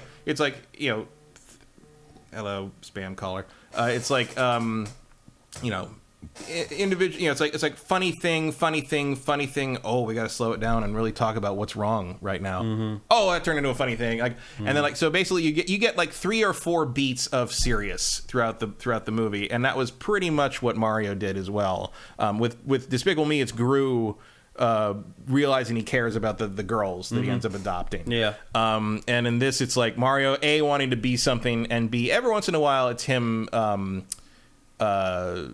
being worried about Luigi. But mostly it's Mario wanting to be somebody important. And more or less it gets you there. The one thing I thought was a little rushed is when he shows up to meet Peach, and Peach is like, all right, like sure, come on, let's go. Yeah. I mean, I liked that Peach was a badass. Yeah, Peach was very well done. Yeah. I loved how they handled her. Yeah, because you got to figure that's the way Peach should be. Yeah, because you got to figure something out, because she can't just be kidnapped and sit around the whole movie. Yeah, she wasn't the helpless princess. No, she not at actually all. taught him how to be a badass. I thought that was great. Yeah, so that there's all definitely worked. parts of it that I really, really liked. It's a weakness and a strength that it has to make up the story, basically. Yeah. Like, there is no basic template of story to follow in the Mario lore. Yeah. You know? I mean, there's hardly any lore at all. They basically none. had to make it up. They for aren't the movie. characters, you know. And that's why you got people. It's like, oh my god, they changed Peach so much, they made her a girl boss. And it's like, have you played some of these? Also, some of the old comics, she was exactly like that. Yeah. Like, I think they're drawing from like the old manga. I'm sure that Miyamoto had her brought own that. games. I'm sure Miyamoto brought that up in the development. Was like, she in the old manga, she kicks Bowser's ass herself, like in the dress the whole time, like doing all that. She also had her own games, like the one for GBA. Oh, the Super Princess Peach. Yeah. Where she was the star of the game. And like, I mean, she's been playable since Mario 2. Smash Brothers. I mean, I don't understand why people couldn't accept that from her. I don't know. And again, and she even says it in the movie. I grew up here. Yeah. I grew up doing this. Yeah. And like it also, a lot of there's some real obscure reference. I mean, I think it's a reference. It kept blowing my mind. After the obstacle course scene, and they're just sitting there talking. That's got to be a reference. That visual has got to be a reference to that fan art of him and Peach sitting on the blocks with everything all crazy and dark. Maybe. Remember that? Yeah, with almost like the clock melting type. Yeah, exactly. Yeah. As soon as I saw that angle of them, I'm like, oh, that's that, right? I just felt like there's stuff like that. I mean, there's weird all shit the way probably through it, man. I was blown away by it. Because these animators, you cannot. I mean, like what I'm saying about the animators putting stuff like that in. Because like if you watch, you almost got a frame by frame, but that Spider-Verse trailer. Yeah. And there's a scene where he's flying through kind of like this thing with all these shards of glass and representing the multiverse. Yeah. And one of the shards of glass is a detailed CG representation of, I don't know if you've ever seen that, but it's an intentionally poorly drawn MS Paint version of Spider-Man called Spooderman, which is like a meme that somebody drew on Reddit like 10 years ago. Put it in the glass. And it's in the glass as one of the it's in a fucking great. Sony Spider-Man movie. Like that. They better be careful. They might get sued. That just happened with Elder Scrolls Online. They just accidentally included fan art in like the game, and the fan drew it like 8 years ago and just discovered it. Was like, whoa, like dude, I drew that as like a fan almost a decade ago, and now it's appearing in your game. Yeah, so you got to be careful with that stuff because some people won't care. They're like, that's cool, but some people will be like, I want money. It just depends. I feel like it'd be hard to claim a meme you drew anonymously on Reddit, like in like the 2010s. But like, so or just look at how many, the end of the first Spider-Verse and the current one it's all based on the pointing Spider-Man. Right. meme. Well, I love how they put that meme in the trailer. That got a laugh out of the whole crowd. But there's a lot of stuff in there that I was, the more obscure stuff I thought was funny. I liked that they walk down like in the sub tunnels, and there's a level. It says stage 1-1 or 1-2 because the stage 1-2 is underground. That's great. How about the BDSM star? The total sadistic. The nihilist Luma is my favorite thing in the whole movie. It is the best. That was one of the things that I was the only one in the theater laughing at. Every time the Luma said something, I guess it's Luma Lee. It's supposed to be Luma Lee, the storekeeper from Galaxy Games with the flags or whatever. Yeah. But like, never knew that. Underneath the surface, she was so dour. Hasn't been in prison yet. Now it changes a person, even a star. Yeah. One thing I will say is like it was enjoyable, and I did not regret paying the $16 to go see it at the theater. And I never go to the theater anymore, like ever. No, I'm glad I went to see Top Gun, and before that, it was probably like a Star Wars movie was the last one I had gone to see. I see movies in the theater all the time. Yeah, see, I don't, and I do not regret going and seeing. No, I'm glad I saw. I mean, it wasn't a common criticism in the professional reviews, but a lot of them did say that it didn't look very good, and I'm like, I don't know what they're talking about. I mean, I don't go see all the CG movies anymore. I don't see them in theater. I've seen most of them, and even the ones Minions is not my favorite movie of all time by any stretch, but it looks good. Yeah, the CG looks. I can't remember the last like mainstream CG animated film I saw. That blew me away. I can't remember the last one I saw and thought, oh, that looks terrible. Oh, terrible! Like, no, because it's none of them look terrible. No, they don't. No. And or even ones that blow me away, like since like Toy Story 2 maybe is the last one that I was like, whoa, like everything's been so incremental since then. It just hasn't had a big leap anywhere. Yeah, I'm trying to think. And this certainly isn't that either. Like this isn't some new technological marvel or anything like that. But it's the best Mario's ever looked. Yeah, for sure. I mean, that's the only depressing part of it is like the games could look kind of like this too if you had decent hardware. I did like how every once in a while they showed you what a Mario game will look like someday when they can do real time. Like when he traveled, they always did it like game style. Yeah, they did this side-scrolling thing, and then he did a 3D one. And that, to me, I'm watching it, and I'm like, this is what a Mario game is going to look like in 30 years or whatever, when I'm probably dead and gone. The movie could have used more of that. Yeah, frankly. Yeah, probably a little more action. Yeah. Also, I was disappointed that in the kart racing sequence where all the Donkey Kong guys have the big crazy cars. I was really expecting like some kind of Mad Max Fury Road reference. And I was sad it didn't. I mean, the whole scene I thought was Mad Max. A little bit, but I was waiting for a Kong to have a guitar on the go for it. Yeah, really go for it. But then there's like the moment where they're in trouble and he takes the Rainbow Road shortcut. Oh, yeah. Like, again, like something that I was like, only people who play games will get that. Mm-hmm. Like, other people are just like, oh, he found a shortcut. I'm like, no, that is the iconic Rainbow Road shortcut that is like, I could best, on a good day, I'm 30% good at nailing that shortcut or whatever. Yeah. Like, it's a huge risk, but only people who have played a lot of Mario Kart understand the risk that he took by trying to land that shortcut. Or anyone who has looked at anything related to Mario Kart, like famous, that's like if the fourth thing in a Mario Kart like list of like famous things about Mario Kart is probably the Rainbow Road shortcut. The thing is, it's only recently that anyone making that movie would have even looked at that list. Yeah. Like it's full of stuff like that. It's literally one every like 30 seconds where I'm just like, what? You put that in there for me. Mm-hmm. Like, everyone else sitting around me has no clue what that reference is or what game it comes from or like how cleverly they've actually approached like that, the reference. Like, I was just like, damn. Like, just over and over and over again. I just felt like they made the movie for me.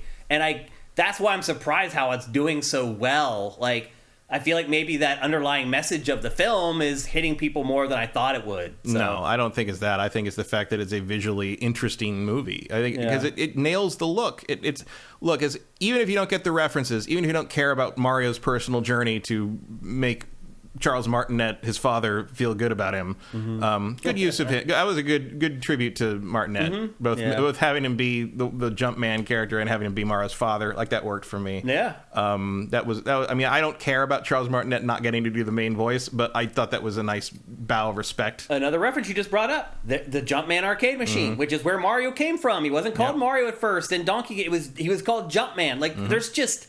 The whole movie's filled with stuff like that. Yeah, like it's just really awesome, man. Like, I mean, the one there's everywhere. There's like it's just on and on. There's a store that's I can't remember the restaurant's name, but it's French for Duck Hunt.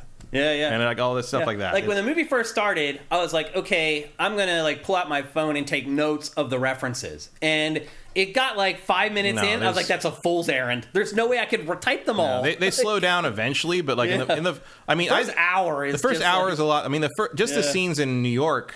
Yeah, it's just boom, boom, boom. Every shot has something in the first, like in the opening scenes in Brooklyn for sure. And then like once you get to because the references once they get to the Mushroom Kingdom are more direct Mario game references, whereas the Brooklyn references are all Nintendo lore stuff. Like you got Punch-Out references and then also, Wrecking Crew references. Super Mario Odyssey, which takes place in an urban area. Like, and it does kind of go through all the Mario games. Like I said, there's the Luigi's Mansion references. There's Super Mario Galaxy. It just really goes through all of it. They even get a New Donk City reference in there. Yeah, it's really crazy.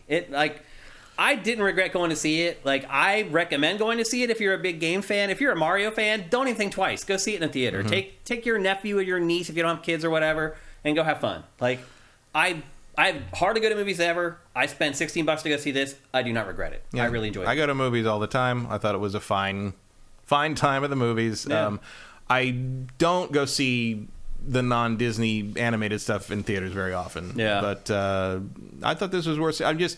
The kineticism of it and how they capture the video game elements in the animation, I think is worth seeing on a big screen. Especially if you can get to a screening where not so many kids. I wouldn't want to see it packed on Easter Sunday. I would not recommend like somebody that I know that doesn't really like video games to go see it. No, I mean, the part of the appeal is definitely capturing the frenetic kineticism of the video games. And again, all kids know that. Mm-hmm. Like, even if you're not familiar with Mario, you are going to recognize that tone and that kind of energy on the screen. That's when it doesn't ever stop moving. To its detriment a couple of times. Yeah, it almost becomes like overwhelming. Yeah, it could use a couple of breaths, some valleys here and there. Yeah. And there was one point where I'm like, oh, is it over already? And like it wasn't. There was another. I thought it hit the end of Act 2 and it hadn't yet. Yeah, and I was like, oh, okay, I get it now. But like, there was a moment in my head where I'm like, oh, is this going to be like 75 minutes long? Yeah, it could be, maybe. I don't know. It probably maybe should have been. But like, I mean, maybe not, apparently not, because it's doing fine. It sure is. Now, We're gonna get more. There's no doubt about that. Well, no question. I mean, the rumor around town has been that they've been working on Zelda already. Supposedly Donkey Kong is going to be the spin-off follow-up to this, and then an actual Mario sequel. Yeah. And there's one thing we should keep in mind obviously with this there's film, speculation that they want to build to like some kind of Smash Brothers cinematic universe thing. Yeah. But I'm like, look, okay, and this is an interesting question. I think is like, how many Nintendo properties can you really do this with? 5. Maybe. Like you do this with them. You probably get a Donkey Kong movie. I mean, they obviously set that up in this. Zelda, Kirby, maybe. You could probably. I mean, Kirby had a cartoon series. Kid Icarus, maybe. Kid Icarus is already in the movie. That's the other thing. It's like, so apparently the Nintendo Entertainment System exists in this universe, right? Just not with Mario, right? It's really weird. And even if you look at the Jumpman arcade game, it's not Mario and it's not Donkey Kong. So it's an alternate universe where Mario and Donkey Kong are not Nintendo characters. It's weird, which is something to explore. It is. But I think you could do it with Metroid, but I don't think they will. I think Metroid's not popular. Metroid might be the best one, honestly. I think Metroid would be amazing, but like I don't see them doing that. Tonally, it would be very different. It's not as popular as their other properties. No, but you know what? Like that, if you really want to build to a Smash Brothers thing, I'm not saying they do. I'm not saying everybody needs to do an Avengers movie. Yeah. But like, if you really want to do that, it would behoove you to have very disparate characters and properties and tones, because when you bring them together, it's more interesting. That's the magic. It'd be more interesting to bring Mario and Donkey Kong and Metroid and Star Fox and Kirby all together into a thing and Zelda to be like, because those are all very different ideas and different concepts, and having them all have to work together against the subspace emissary or whatever you want to do would be interesting. But like, I mean, look, I think they probably have the momentum. I can see a world in which this Mario movie is basically the Iron Man 1 of a so of, the thing a, you have of to an keep empire. in mind is like they have to establish everything in this, and so I do give this movie a little bit of a pass because they had to set up like, how did Mario end up in the Mushroom Kingdom? How did Peach end up in the Mushroom Kingdom? Where does this Mushroom Kingdom come from? Like, you have to establish all that stuff. So I do give a little bit of leeway for like the first film in a series in that way, but but it's still I think entertaining. I think they plant the seeds there. I mean, the second movie could definitely go into where she's from. And that's also, and actually when she tries to get home, I mean, she doesn't seem to have any. She doesn't know what home is anymore. Doesn't seem to have any interest in that really. But I do. I don't think it's a coincidence that when they talk about where Peach might have come from, and Mario's like, maybe you're from my world, and she's like, well, it's a big galaxy out there. And it's like, well, that is begging you to introduce Rosalina and the Super Mario Galaxy stuff in the sequel, and kind of you end up searching for maybe where Peach's home is from, or there's some reason they need to do that.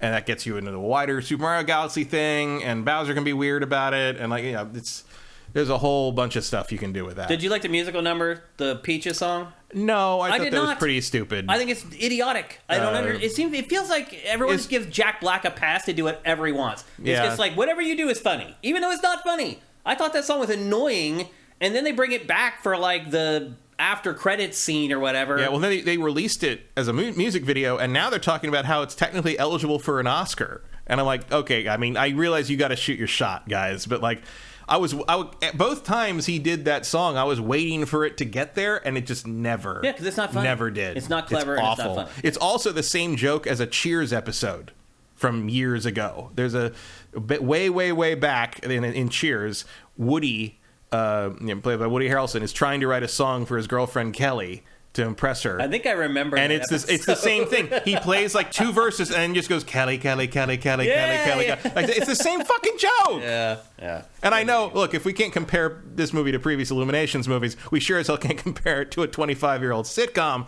But as an old person who remembers that joke because I liked it, I'm like, that's just the Kelly joke again. I guess what I would say. Here's the thing. It's not even that I'm saying like a show. I'm saying I bet Jack Black also remembers that joke. Probably. Because he's also our age. Yeah. He's right our age. But I guess the reason I mentioned that is if you've seen that clip and you thought that would, like, if I don't enjoy this clip, I'm probably not going to enjoy the film, that's wrong.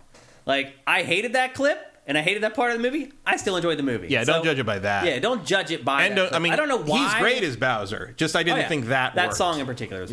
Me too. Yeah. Otherwise, that's 2 thumbs up from us. Yeah, I mean, I don't think I liked it as much. And again, like if someone's like, it was meh, like I'd be like, I get it. Like part of the appeal to me is sort of seeing all that stuff animated on the screen and how cool it looks when you're really going for it. Yeah. I think your enjoyment's going to be directly proportional to how much you know and love Mario. I really think there's a huge. It definitely would help. And I'm sure there's I'm not as hardcore Mario fan as some, so I'm sure there's a bunch of references I missed. Even the stuff that I saw was more than enough, but like it's drowning in them it's at really times. Crazy. Yeah. To the point that you get distracted later on, or you're kind of looking for more references later on, and they're not there, and you're like, oh, I guess we're done. Yeah. Now they have to resolve the plot. Yeah, now we actually have to... Well, it's that classic thing where it's like, oh, now you actually have to give structured... We're not doing... Because it's a comedy and sort of an adventure thing. You got a thing where you're sort of like, oh, we can just sort of make up whatever we want. We came up with this idea, we can make that happen. And, the problem is always the end of the third act for any of these movies where it's like, okay, now you actually have to work within a framework and get to the end of a story, and sometimes that can sort of expose how weak the story is. Horror movies, both, almost never stick to landing. No. Oh, and the one we didn't talk about at all. I thought the music nailed it. Yeah, they use every Mario, Donkey, every Nintendo themes you can think of all through it. Like it's very, very well done. Koji Kondo is listed as a consultant on the soundtrack, and it's clear, very clear. Yeah. Like if you're a Nintendo fan, I can't see you not wanting to own this score. Yeah, if like you're a Nintendo fan, I'm sure you've seen it already. Probably. You should have, and if you haven't, go see it. You're going to love it. I think a hardcore Nintendo fan is going to love this movie. Oh yeah, and like it's funny that like one of the things I noted when I was at the Super Mario Land, Nintendo Land at Universal Studios was how they had a lot of music playing that was like permutations of the various Mario themes. I'm like, oh, that's really cool. But I think a lot of them are from this. Oh, like I certainly think I remember hearing the Bowser theme that they play in Bowser's Castle in the theme park. At least it was a similar arrangement. Yeah. So yeah, the music was very, very good. It's really amazing how much great music has been in the Mario franchise across the decades. Yeah, I mean, it was... Very memorable. I can't remember who it was. I interviewed... It was years and years ago. I think it was the Epic Mickey press event. But they had a guy there who was... I think he was Hans Zimmer's like right-hand dude. Oh, wow. I can't remember his name, unfortunately. But he was a... he was one of the composers. He was like, if Hans Zimmer couldn't do it, he had this guy do it in his kind of stable of musicians. Yeah. And we were talking about Mario music and kind of various Nintendo things and stuff in the interview. And I asked him, like, okay, you're a musician. Your job is this. You know music backwards and forwards in ways I don't. Is the Mario theme legitimately great music, or is it just we love it because we remember it from the game? He's like, that's a legitimately great piece of ragtime writing. Oh, yeah. He's like, you know what? It's real complex. Yeah, it's got hooks, man. It's a very... He's like, the thing is, like, if you try to play that on a piano or something, it's very, very difficult because it's so complicated and complex. He's like, because Koji Kondo didn't have to play anything to make it. He just had to program it. And he's like... And then, like, there's... The same with, like, there's a guy who... He actually, unfortunately, died a few years ago, but he's this guy who was, like, this brilliant ragtime pianist. He's a pianist who could do it. He could read anything by sight. You put anything in front of him, and he could just play it. And so this guy started bringing him video game music to play, and he puts the Mario theme in front of him, and he starts playing. He's like, "Oh, this is fascinating!" Like, I mean, this guy has no idea what video games are. Like, he's never played a video game, does nothing about anything, and he just puts this in front of him. He's like, "Oh, this is fascinating!" Like, you can see, he's like, he kind of has to get, works a little bit to get it. And he's like, "Oh, bring me more of that." Like, he kind of became a Koji Kondo fan because he's like, "Oh, this is really fascinating." Like what he writes. So it is. I think we have it on good authority that it is actually legitimately good composing. It's legitimately great music. I'm not surprised to hear that at all. Yep. So there you go. That's the Super Mario Brothers movie. Both of us really liked it. I say any Nintendo fan should go and see it. I think anyone who just really likes video games will also enjoy it. Yeah, I mean, look, I'm not a huge Mario fan. And I admit part of the reason I'm in that theater is because I want to support you, so maybe I'll get that Metroid movie one day. Yeah. But, like, if you just like video games, it's sort of like Sonic is not as universal. I think you have to be invested in the echidna bullshit to like have some sort of affinity for what happens in Sonic 2. I don't think that's true with this. I think this is a more accessible film. Yeah. Clearly the kids love both. Almost every time I'm in like a store with kids or whatever, I hear kids say something about Sonic, which is fucking my surreal. nephews love Sonic because of the movies. It's amazing to me that you hear that still. But like, it's awesome. I love it. I love that I'm seeing this new generation of little kids loving the stuff that we grew up with. If you actively hate Mario, I guess, but otherwise, I don't know how you could do that, but I can't at least think, even if you don't think the movie's dumb or too simple, I can't imagine you wouldn't be glad you saw those visuals on a big screen. Yeah. Like, I don't regret paying to go see it. So there you go. That's the Super Mario Brothers movie. Next, and we will see you guys $3 billion later. Yeah, you think they're gonna hit $3 billion? I mean, the $3 billion, that would make it the biggest movie of all time. So no, I didn't think so either. But the biggest, I think they're saying $3.5 billion if you account home video rentals and sales, and once all told, once the cycle's done, like a year from now, they could have pulled in that much. For the theatrical run, I think it's got a shot at 1.6. Seems like it. It's on track. Well, I mean, again, we won't know metrics for sure until we see next weekend, which is not a holiday. It's not Easter weekend. Yep. It's going to be interesting because if you see a drop, if next week's drop is less than 50%, because on most movies you're going to expect 50 to 60. Yep. If it's less than 50, it's like a 40%, 45% drop from weekend to weekend. This thing's going all the way. It's going to go huge. Yeah. It probably has a shot at beating Frozen 2, and it might have a shot at beating Lion King, because Lion King is 1.65 billion. It'll be interesting to see like the metrics of aggregate review score to revenue. It might set a record for that. I mean, it's up there. Yeah. I mean, again, you can't really. Yeah, I mean, the audience score is very high for this. You can't trust audience score because people just review bomb things, positive or negative. Yeah.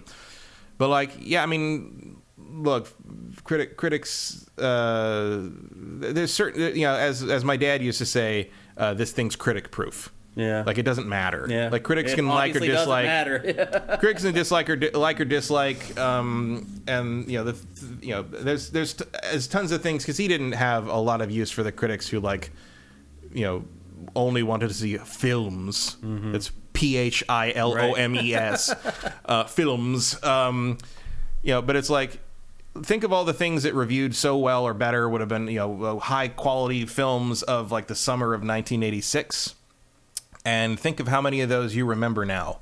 Probably not many, but you know what is remembered by almost everyone who was around as a kid that year is Transformers the movie. Mm-hmm. And just now, just this past couple weeks ago, Star Trek Picard had a shot in it that the directors admit is directly influenced by Unicron's pass by in the opening shot of Transformers the movie. So there's your fucking... And that movie got like on Metacritic today would probably get like a 20. Yeah. Like that thing got panned way harder than Mario did. Yeah. And it's not a good movie. Yeah. But it's an iconic movie. Yeah. And like that's what Mario's going to be. It's going to be a touchdown for an entire generation. Yeah. That I still remember the Transformers thinks movie. of that as Mario. Yeah. And then plays the video game. Is like, how come it doesn't look how come it looks like this? In 30 years it will. Yeah. Well, we'll see what Odyssey I'm very curious if and what effect this movie will have on Odyssey 2. I was thinking or whatever the next whole Mario time watching is. the movie. Like, obviously, I don't think it's going to renovate what their next hardware looks like. But considering how involved Miyamoto has been with this and the theme park stuff,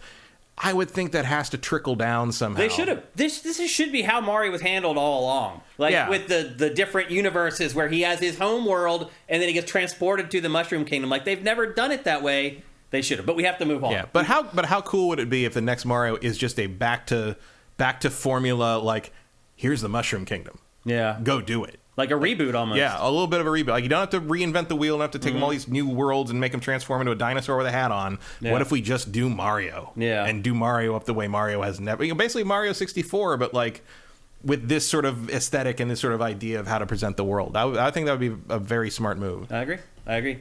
So there you go, Super Mario Brothers movie. Next up, we're going to talk about one of the other major releases of the week, and it was only a major release because it was for a game that is one of the biggest games of the month, and that is Resident Evil 4 Remake's Mercenaries mode. If you guys remember, Mercenaries mode made its debut inside the original Resident Evil 4. It was the first time they added really anything to a Resident Evil game. Before that, what did they have where like you could play as like the chunk of tofu? You could unlock Hunk, but those were just you just play through the campaign again, right? Yeah, but you had to do like to unlock tofu, it was like some obscene speed run thing. Yeah. Or like it was.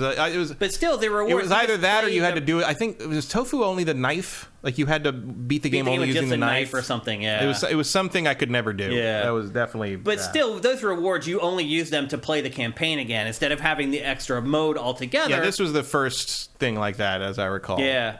Did you get into it back in the RE4 days, the OG RE4 days? A little bit, but not much. I mean, yeah. I think I played. I can't remember it very well. There was no online for that? No, it was a split screen. Yeah, I mean there was only like 2 online. I mean, I must have played it like at work.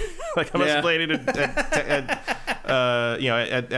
but I don't think I played it otherwise than that. I tried to play that online one when that came. It was terrible. What was that? Resident Evil Survivors or something? No, like it was that? for PS2, I think, and it was like, was it Outbreak? Yeah. Where you picked a bunch of different characters and everybody. Yeah. It was more of a traditional Resident Evil. Yeah. Yeah, I remember it. But this was kind of the progenitor of all of those extra modes that now are just commonplace in Resident Evil games. Well, this is always the thing now that like anytime a new Resident Evil is announced, sometimes everyone's like Mercenaries mode, and they are usually included. But this comes from the OG, so I expected a little more out of this one, and in my opinion, it absolutely delivers. Like the other Mercenaries modes, basically you're trying to kill as many enemies as you can within a time limit. You can see in the top of the screen there's a number that's counting down. As you saw just a second ago, there are orbs located around the environments. If you collect those, they give you bonus time. But also, the way you get most bonus time is by killing enemies. And how you kill them affects what of a bonus you get. Like, as you can tell, if you just shoot them in the head or whatever, you generally get like a 2-second bonus for each one of them. But if you blow them up all together, so if you can get a whole herd of Ganados coming after you, and then you herd them over to an exploding barrel, and you blow them all up at once, you get like a bonus or a multiplier based upon how many you kill with like one attack. So there's strategy to it. It's not just about, oh my gosh, the clock's counting down, I need to kill as many as I can. You need to be smart about it and try to herd the enemies to certain areas so you can kill as many of them as possible with single armaments, like a single grenade or a single exploding barrel, whatever. Now there's another element that's different for this, and if you see below there's basically an overdrive meter. So as you kill enemies, and again, you can rebuild that meter a lot more quickly if you kill a lot at once. Once you hit that overdrive, you click both of the sticks, and you basically have a special ability. So every character's special ability is different. Leon's, basically, you get one-hit kills. No matter where you shoot a Ganado, they die, and you get the point with bonus. Eventually, you can play as Krauser, and when you click both of those sticks, he actually turns into that crazy mutant that he is in the campaign, and you can go around and wipe out the Ganados with that. And the first time I played it, I was like, oh, I got this thing, and I thought it only built up once. Once I got good at this mode, and you start, as I said, hurting the enemies so you can kill a lot of them at once, and you get those bonuses, like, you can start to be a lot more strategic with this, and you can be a lot more clever with how you play it. There is a finite number to each one of these. So there's a finite number of enemies that will flood into the map. You can ultimately kill them all and actually win each one. I have not done that yet. I have not. Is that possible in the other one? I don't remember, because I was never good enough. Yeah. But in this one, you can actually finish the mode if you're good enough, and you become good enough. Again, a lot of it is just crowd control, figuring out how to get the enemies near something and trying to kill them all at once. And then, again, being very smart with your mayhem mode and knowing when to deploy that. And I've had a ton of fun with it. So I've unlocked Leon to start, then I unlocked Lewis, then I unlocked Krauser. I've unlocked 3 different stages. There's the village, there's the castle that you're seeing right now, and I can't remember the third one, actually. And they unlock pretty easily. Like, I wasn't even that good when I first started playing, and the first time I played the village with Leon, I got an A, and that unlocked Lewis, and it unlocked the next stage. And then I had to play the second stage, the castle, twice, I think, before I unlocked the third stage and Krauser. And undoubtedly, they're eventually going to add more characters to this and more maps to this. No Ada? That was what I was getting at, Matt. Probably not Ada, though, because also one of the stories around this game this week is that people started basically rage carpet bombing the reviews on Steam because they don't like Ada in the new game because she's not sexy enough. I'm just like... Which is weird because... Did you play the same game as me? She's wearing a mini skirt. How much more... Do you want her to be naked? I mean, they're mad at Ashley, too, because you can't see her panties anymore. I just feel like no matter what with It's this just industry, chuds. we're never going to end up not having to deal with children. No, of course Like, not. when are we going to get out of this where we don't have to, where like 30% of the people who enjoy what we enjoy act like 5-year-olds? Are we ever going to get out of that? Like, I mean, no other industry does. yeah. I guess you're right. Like, if I look at sports, people act the same way about sports online. They act Movies, like man. idiots. It's 5.5 years later, and people are still whining about The Last Jedi. Yeah. Over and over. And now they're mad about all this other stupid shit. They still whine about the Game of Thrones ending. Like, you're right, people. It's not just gamers. The proper reaction to the Game of Thrones ending is just I never remember Game of Thrones as a thing until someone else brings it up. I just get so tired of looking bad because of other people. Because it's like, I think about my family members. They see stories like this. Like, they don't see, like, the stories about, like, all the charity drives that people do on Twitch. And all they learn about is, like, oh, there's a bunch of people who don't think the girl's naked enough in a video game and they're all mad now. Like, it's just...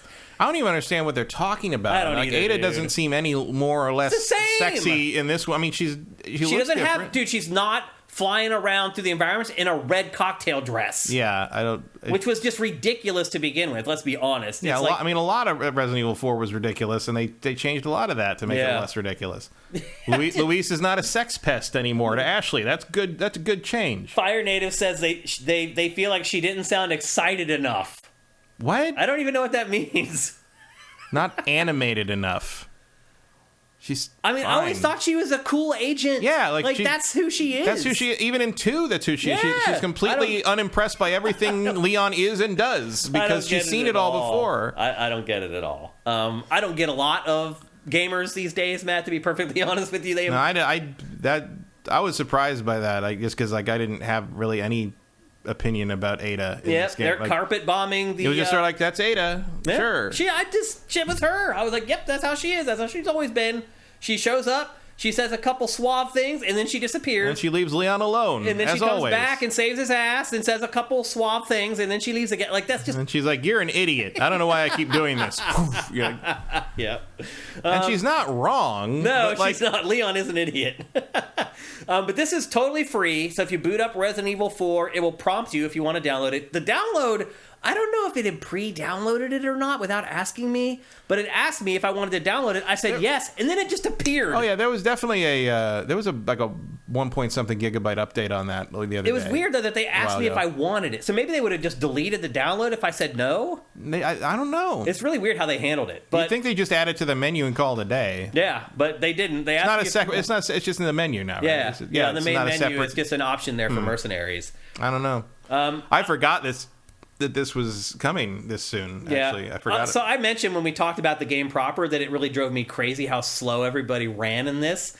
If you thought it bothered you in the campaign, wait till you play Mercenaries and you're clicking the stick trying to make them run, and it's like they barely break into a trot. It's like, go MFer, what are you doing? It really in this, because it's all about getting that little bit of separation, turning around, being able to fire a couple bullets, stagger them so you can run past them, making sure you don't get trapped in corners, because that's pretty much what ends it always. Yeah, nobody in this game seems to understand what sprinting is. No. And really the only grade that you need to rely on, I'm sure maybe you get some other unlockable stuff if you get S rankings or whatever, but I got like A's for the most part, and that just kept unlocking stuff. Like, you don't have to be like a master of unlocking in order to unlock this stuff. It's the demands of it aren't that difficult. So I had more fun with this than any Mercenaries mode I've played in a Resident Evil game before. I don't know why. I mean, I think the subtle things like the mayhem mode probably makes a difference. One thing I didn't like is that you have to take whatever weapons they give you. Like Lewis here, you get like a handgun, his handgun, it takes forever to reload, and then you get a sniper rifle. It's just like, really? You want me to complete this stuff with these two weapons? I mean, I did okay. I think I got an A ranking or whatever on this one when it was all said and done. But a lot of it is that's a very weak mid-range game. This is his run, by the way. This is Lewis's run. That's as far as it goes. Huh? So you're like, you keep clicking the stick because you're like, there's no way in hell that this is his run. Like, this is just me holding the stick forward, right? No, that's his actual run. He's too cool to run fast. And I think they do a little bit of that just to build the tension. I think that's why they make sure that you can't really sprint as fast as you should be able to. But I had a lot of fun with this, and I didn't play Mercenaries and Village like hardly at all. Like I played a couple rounds just to get some footage of it. I actually kind of stuck with this and kept playing it and got better and better at it. And had interest in unlocking the characters. I would also argue too that I had more interest in unlocking the characters from RE4 than I do the characters from Resident Evil Village. Yeah. There's more iconic characters in this game than there were also in the Village. combat in this is more interesting. Yeah, I'd agree with that too. But you can see here, his is a dynamite. His mayhem attack, you just drop dynamite down on the ground. And it takes a while to figure out like how long he takes the time to dust his hands right. off. That's okay, guy. Like, you know how to move. And then his takedowns are like this weird like shoulder charge, and then he pulls out a pipe out of nowhere and clubs people with a pipe. It's like, what the hell is going on? But I had a lot of fun with this, more fun than I've had with most mercenary modes. So if you already have RE4, I definitely recommend downloading it and activating it in your copy. And if you have not bought RE4 yet, which I don't know why, because it's amazing, but if you haven't, this is another feather in its cap that makes it worth buying. This is a mode that I actually spent time playing and had fun playing versus some mercenary modes in other Resident Evils where I would give it a go once or twice. I'd be like, I get it, and I would move on. So I had a ton of fun of it, a ton of fun with it. Swan Senpai says, I'm playing the story on pro mode and the combat sucks. Actually, I'm glad you mentioned that. That's the other thing you realize playing this, that you don't realize playing through the campaign where you have peaks and valleys and downtime. In this, where it's all about the combat, you really start to realize the shortcomings that I mentioned when we talked about the base game, about when you try to do your roundhouse kick and you can't really line it up the way that you want to, your comments about not having like a shake-off move to shake yourself. That stuff becomes desperately needs a get-off move. Yeah, that becomes way more obvious in this that it needs that stuff, like the clunky movement, the inability to do anything with close quarters combat. All that stuff kind of comes home to roost while playing this. That said, I still had a lot of fun doing it, or a lot of fun playing through it. And again, I do think that there will be DLC for this coming forward, and more characters, more stages, and things like that that'll only make it better. So stuff like that was really annoying in the campaign too. It's like, okay, I'm just cornered. I'll just. What am I going to do? I'm just going to like keep ducking and unducking. And sometimes you get through, but most of the time you do not. At the very least, you're going to take a ton of damage, and you're not going to get away. They're eventually going to catch you, just like. And this is like, what am I even aiming at that point? It's just tentacles everywhere. Exactly. Yeah, but I never did manage to finish any of these. Like, I always just ended up with the time running out. I never managed to, like, kill every enemy, unfortunately. But I did have a ton of fun with it. Here's the village, playing with Krauser. And we'll show you this just for a little bit so you can see kind of his transformation. But he turns into, like, the crazy mutant that he is in the campaign. Maybe I just spoiled something in the campaign, but you guys probably knew that already. I mean, it's no. Are there spoilers for RE4 at this point? Is there such a thing? No, I think everything's fair game. It's a 19-year-old game. I think you're good. Yeah. Or 18-year-old game. Yeah, but the more you play it, the more you start to understand the strategy behind it. Like when it's a smart time to pick up the green orbs and add the time. Also, a bad guy in Resident Evil turns into a giant mutant thing? How dare you, sir? How dare you blow that original and never seen before twist? Yeah, Very Gooser brings up, I don't know why they got rid of the RE3 evade. I don't either. No, yeah. That Maybe they just wanted it to stay as true as they could to the original. I guess, but like it's even annoying to me that like when the hammer guy does it and you get the evade prompt, I'm like, why can't I just do that all the time? Yeah. I'm going to just jump forward in the B-roll here so you can see where he actually transforms.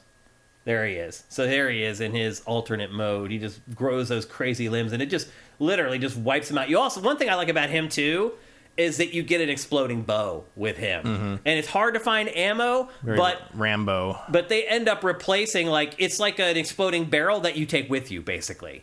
And so you can get very strategic with his bow as well. And I would probably recommend, if you're trying to complete any of these, play with Krauser. He was the easiest one to play with to actually get through a lot of the enemies. And again, because he has a bow with exploding arrows, it's like you have a portable exploding barrel with you at all times. Yeah, so, as I remember, the unlockable characters were definitely the ones to finish things with, or at least get further with. Yeah. Like, the difference was big in the original. Yeah, so he has, like, his submachine gun, and he has his exploding bow. And to me, I thought that that's the most helpful arsenal to get through the different Mercenaries modes in this. So, again, I had a ton of fun with it. If you already have RE4, I highly recommend downloading it. And if you're on the fence on buying the game, this is just another reason to buy it. It truly is just an amazing game. And this is just kind of icing on the cake of the campaign. right now there's still no games to play. I'm like seriously contemplating playing through the campaign of RE4 again. Like that's how much I enjoyed it. So that's now 3 thumbs up. Well, for good Resident Evil news. 4. There's nothing else to do this week. There isn't. So I might be heading back on that train, the RE4 train again. Review group says might be the best video game remake ever. Yeah, it's up there. That's tough. Dead Space is pretty good, but I don't know if it's that good. It didn't start with as good of a game either. No, the base game wasn't as good. Yeah, so. you're kind of up against like best remake versus best game that is a remake kind of thing. Yeah, Resident Evil 4 is a better game. Yeah, for sure. Yeah, I mean, I could see that. Yeah, I could see it being the best remake ever. I hope a year from now that's not the case. I hope something else comes along, but. I don't know what else you'd remake. Yeah, I don't even know what else you could remake that would have a chance to be better than it. Because to me, already, it's one of the best games I guess ever. if we miraculously got some kind of like amazing Ocarina of Time remake out of nowhere, which seems unlikely. I don't know, actually. That seems to make a lot of sense. Not in the same year as Tears of the Kingdom. No. But maybe a year from now, possibly. Like, you redo Ocarina in a modern way, they'd have a chance. But again... That's one of the greatest games. Demon's Souls are good. Shadow of the Colossus, I wouldn't, as much as I love Shadow of the Colossus, that remake is a little weird in places. Yeah. And it uses the European difficulty, which is off in a bunch of ways. The change also isn't as drastic, because there was as big a gap between the remake and the original game. Mm-hmm. Still a pretty big gap, but not quite as big. I mean, it's about the same amount of time. If you count the current remake, not the remaster. Big Dave Lazard says RE1 still the best remake. Nah. That game sucks. I just replayed that like before 4 came out because I wanted to kind of refresh. I replayed 2 and I replayed a little bit of the 3 remake. Mm-hmm. I replayed about half of Resident Evil 1 remake. I hate that game. I really don't like it. It's not just the archaicness of the original survival horror formula, and you don't need to use the tank controls, but neither one really works as the changing camera angle. I use the tank controls. Tank controls are a little more dependable. At least you always know where forward is. Right. But it's just annoying. That game's just annoying, and I hate the Crimson Heads, and like you don't have enough fuel to really deal with them unless you want to run back and forth all the time. Like the inventory management is stupid. It was always stupid. And I really don't like that Resident Evil 1 remake. Okay. They desperately need to do Resident Evil 1 the way they did 2 and 3. Yep. Great Rune 12 says, Shane reviewed the RE1 remake on GameSpot, I think. I did. 8.9. That was my score for it. Mm-hmm. That was in 2001. Yep. It was mind-blowing when it came out. No, it was 2002. 2? Yeah, because the GameCube didn't come out till 2001. Right. Yeah. It was mind-blowing when it came out. But it was like March or April. Yeah. Yeah. It was like early in the year. Yeah. I mean, I always thought it was weird because it was like... It was clearly still pre-rendered backgrounds. Mm-hmm. But they looked amazing. Sorta. Like, I never liked that there was no interaction really between the characters in the background. I thought the blood got on the walls. No, it just spreads over the wall. Like, so it kind of, if you squint, it kind of looks like, but sometimes if the angle's right, it looks like it. But then sometimes it just sort of like, it's a decal that's also on the corner, and it's like, oh, okay. Cold SW says, I was 9. Yes, you were. And I had already been reviewing video games for like 4 years at that point. So when I started reviewing games and getting paid for it, you were like 5 years old. Oh, Swan Simba. I thought it came out on it did come out on PS4, but the Resident Evil remake was a GameCube game. It was an exclusive. They ported it forward to like everything eventually. Yeah. But like no, it was a GameCube game. Yep, it's part of the Capcom 5. It was the first of the Capcom 5. Yeah. And I mean, but people would use the thing that annoyed me about it was people would use it as like, see, that's how powerful the GameCube is. Like, no, it's just fucking pictures. Yeah. They're the only polygons were the characters, and they were able to be fair, they were able to throw tons of polygons at those characters because they didn't have to use it for the backgrounds.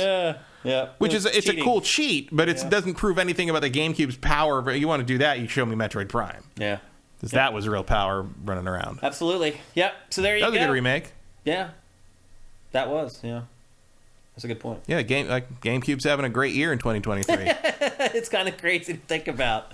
Where's my Eternal Darkness remake? Yeah, that should be next. That would be a good one. That's a good one to remake, absolutely. Evil Oni 5, playing through RE remake right now. Interesting. My condolences.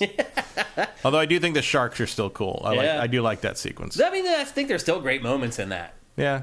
Yeah. I hear you about it. I mean, it was the the death knell of the pre-rendered RE. Yeah, it was like, let's just do this the best we could ever do it. And they did, that's still not good enough for me. It's still cheating. There's no doubt about it. Yeah. Yep. So there you go. That is Mercenaries for Resident Evil 4 Remake. Oh, don't tempt the world with the Metal Gear Solid 1 remake. We did that already, and you all hated it. We got Twin Snakes. Yeah, Twin Snakes. Yeah. By the Eternal Darkness team. Exactly. How could you want anything else? But, I mean, an MGS1 remake on PS5 would sell like crazy. Oh, like insane. Like, I don't know what Konami's thinking, what it's not doing, but I'm it's sure Konami. Why do I wonder? Okay, so if they did that, would they have to deal with Kojima at all? No. Because he doesn't have any rights over any of that, right? They could just do whatever they want. Yeah. Maybe it is they time. were smart. Maybe it is time to remake. If they were smart, they would say that they would pay him a bunch of money and say that he was a consultant on the project. Yeah, but then just don't to waylay fears. Don't but then don't let him do anything. Don't do anything. It's hilarious. Because I'll tell you what. The irony. I'll tell you what I would like for a Metal Gear Solid 1. Yeah, big modern remake. Use the script from the PS1 game, for God's sake, because the redone one for Twin Snakes was under Kojima's supervision, which is a closer direct translation of the Japanese version, and it's terrible. It really is terrible. Yeah. The original was changed to conversational English and works way better. And bring back David Hayter. I don't know. He got worse at that voice every game that passed. He did. It's so weird. You think he'd get better at it, but he never did. I imagine it's hard on your throat, and he was getting older as time went on, and it just got harder and harder to do right. But by like Metal Gear Solid 4, it sounds like a parody. Yeah, it does. Yep. Okay, next we're going to talk about a game that Matt played this week, and that game is Everspace 2. I thought it was another like crazy rigid like shipping lanes in space sim. Oh, no. But as it turns out, it's not, right? No. And in fact, the first Everspace is basically a roguelike Dark Souls kind of game where you're flying a ship in space and you have to like explore places and pick things up. And if you get destroyed, you have to start over. And kind of, it's like Dark Souls and roguelike. So it's like very slow progress and sort of da-da-da. This might be one of the biggest shifts in a sequel since Ever? Assassin's Creed 2, maybe? Or, if you want to be negative about it, maybe Super Mario Brothers 2, the American version. Yeah, I can see that. This is an action RPG loot shooter in space. This is a big open-world action RPG, except you're flying a starfighter. Instead of running on the ground with an axe. And it is, other than these cutscenes, which are like obviously moving still images that they do like with voiceover, this could be mistaken for a AAA game. Really? Is this how all the cutscenes in the game are? The ones that aren't just like popping up characters talking in dialogue boxes on the ships, like comm chatter.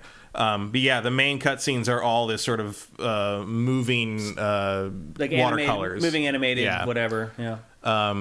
So that's the only thing that gives away it's not like a AAA production. The visuals are astounding. It really is amazing. Yeah. So this is I played the first one a little bit, but not a whole lot. I assume it's in the same universe, but I don't really know. Yeah. You play a character named Adam.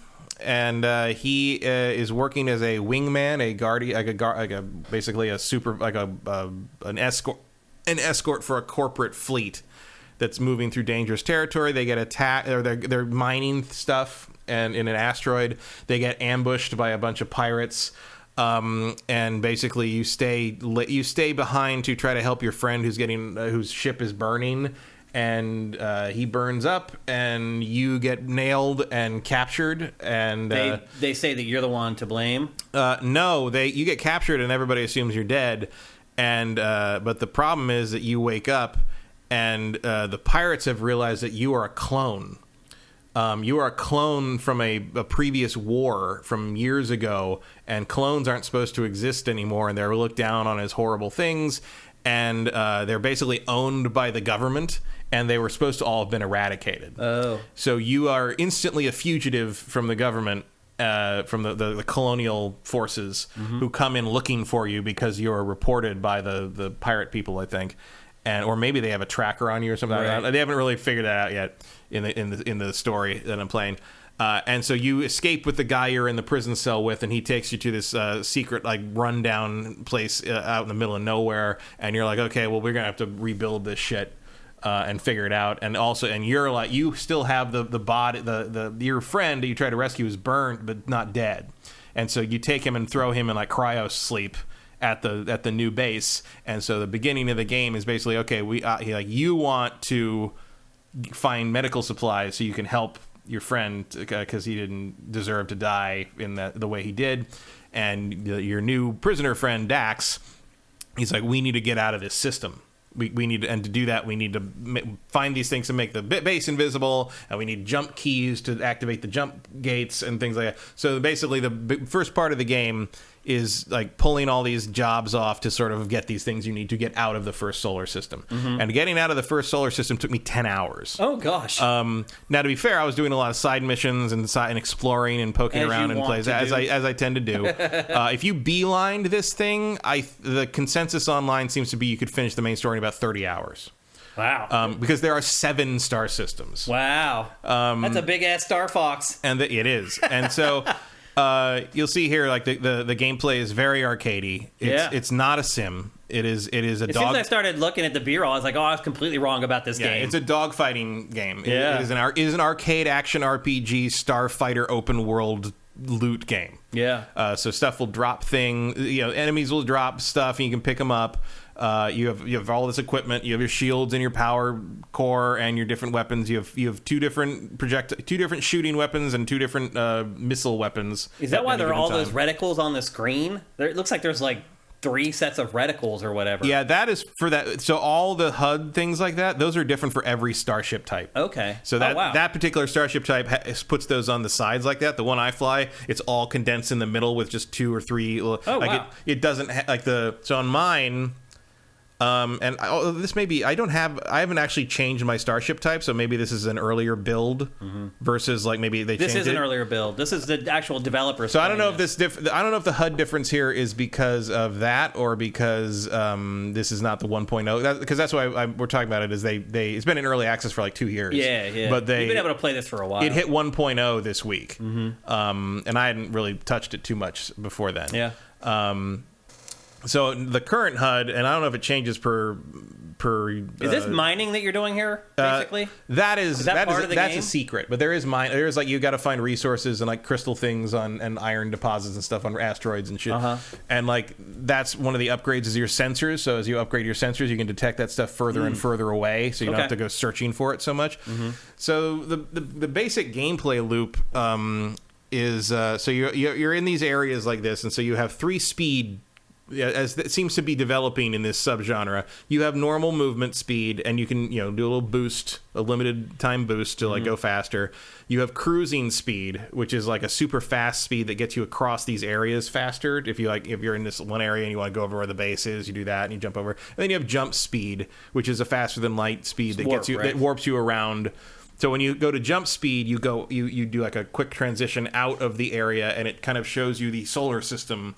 You're kind of flying around in it, and you pick where you want to go. You hit travel to it, and you start zooming at it at like basically like many, many times light speed. So you can get across the system in like a minute.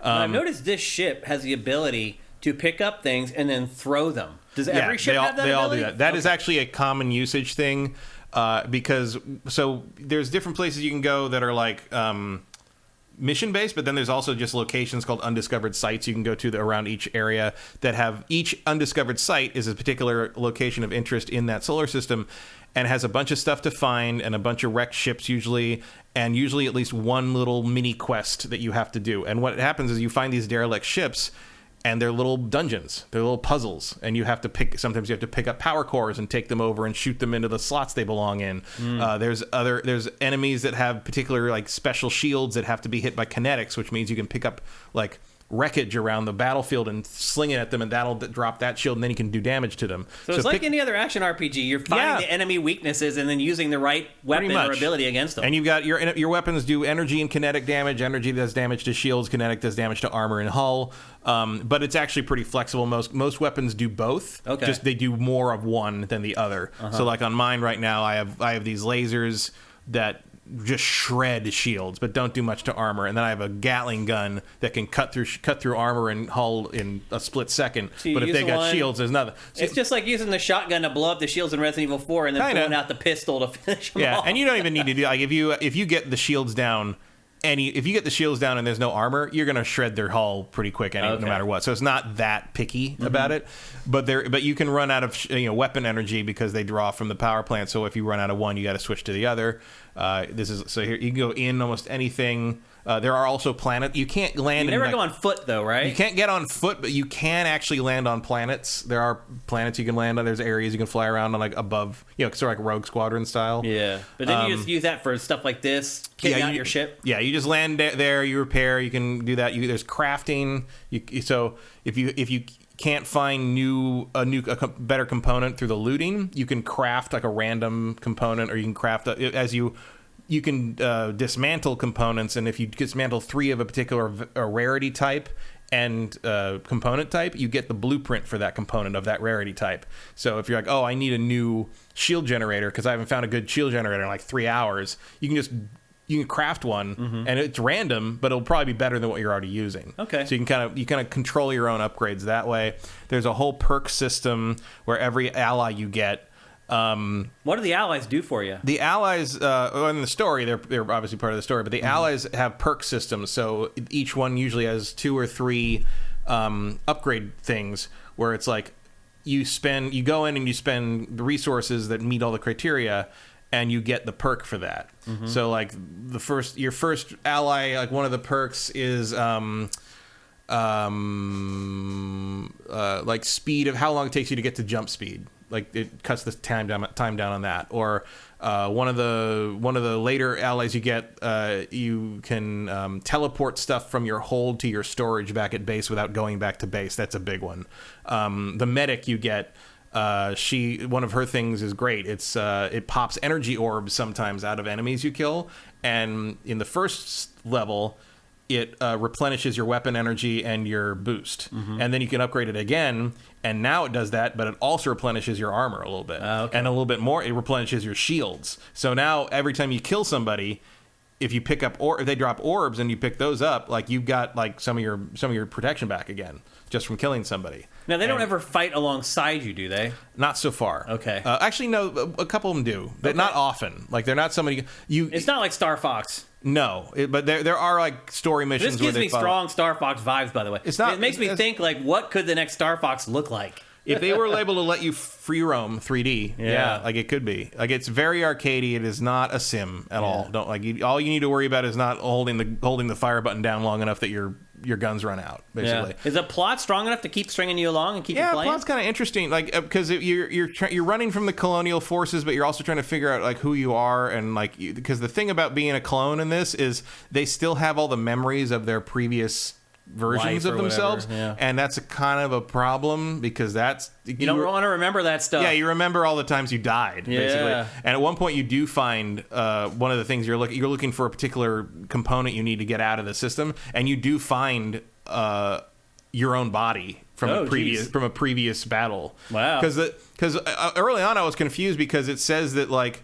This takes place in like something like 3060, like the year 3060 or something.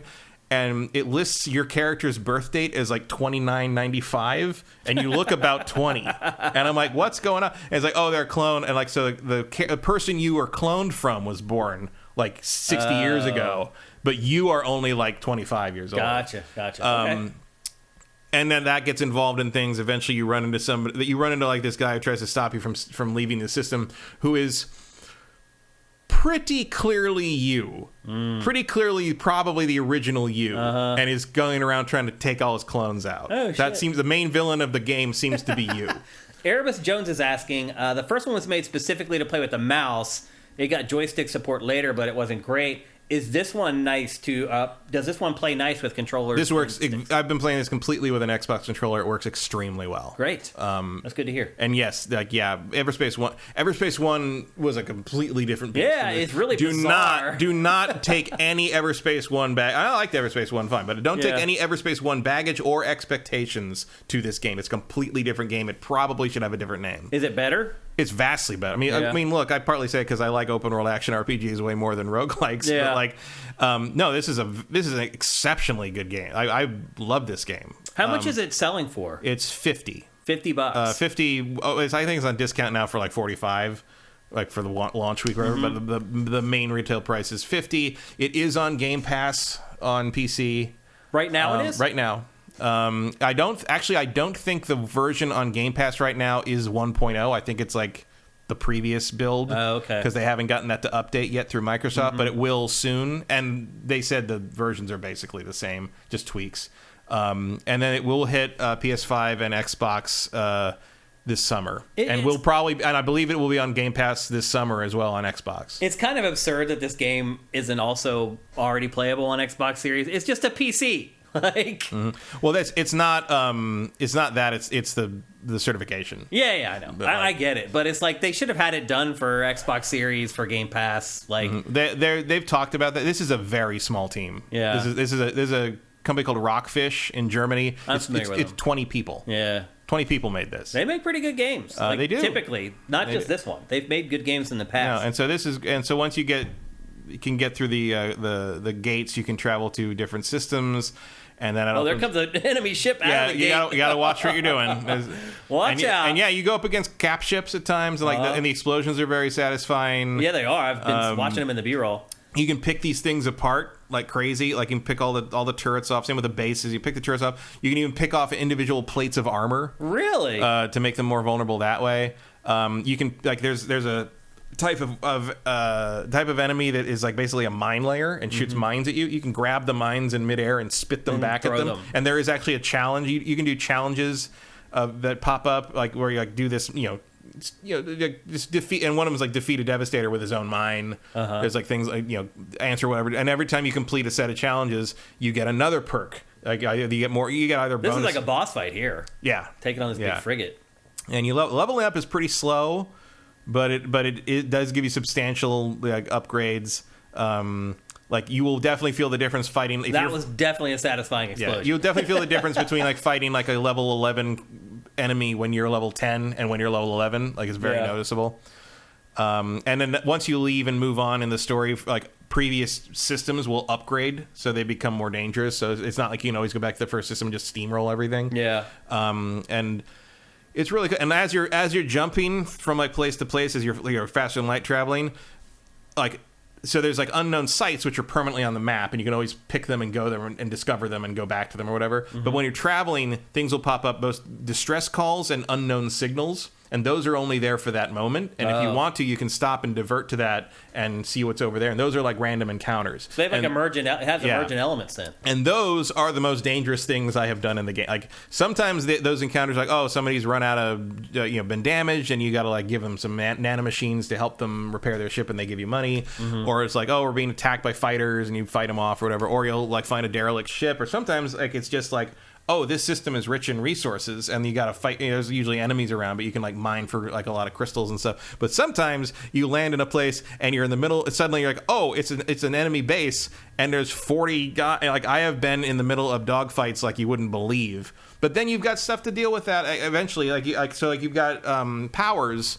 You hold on the controller. You hold X and hit a direction on the D-pad. It's like I have an EMP blast and I have a super boost. So like if I get in real trouble, I just hit the super boost and like I rocket like 5 kilometers away and don't have to worry about them like overwhelming me.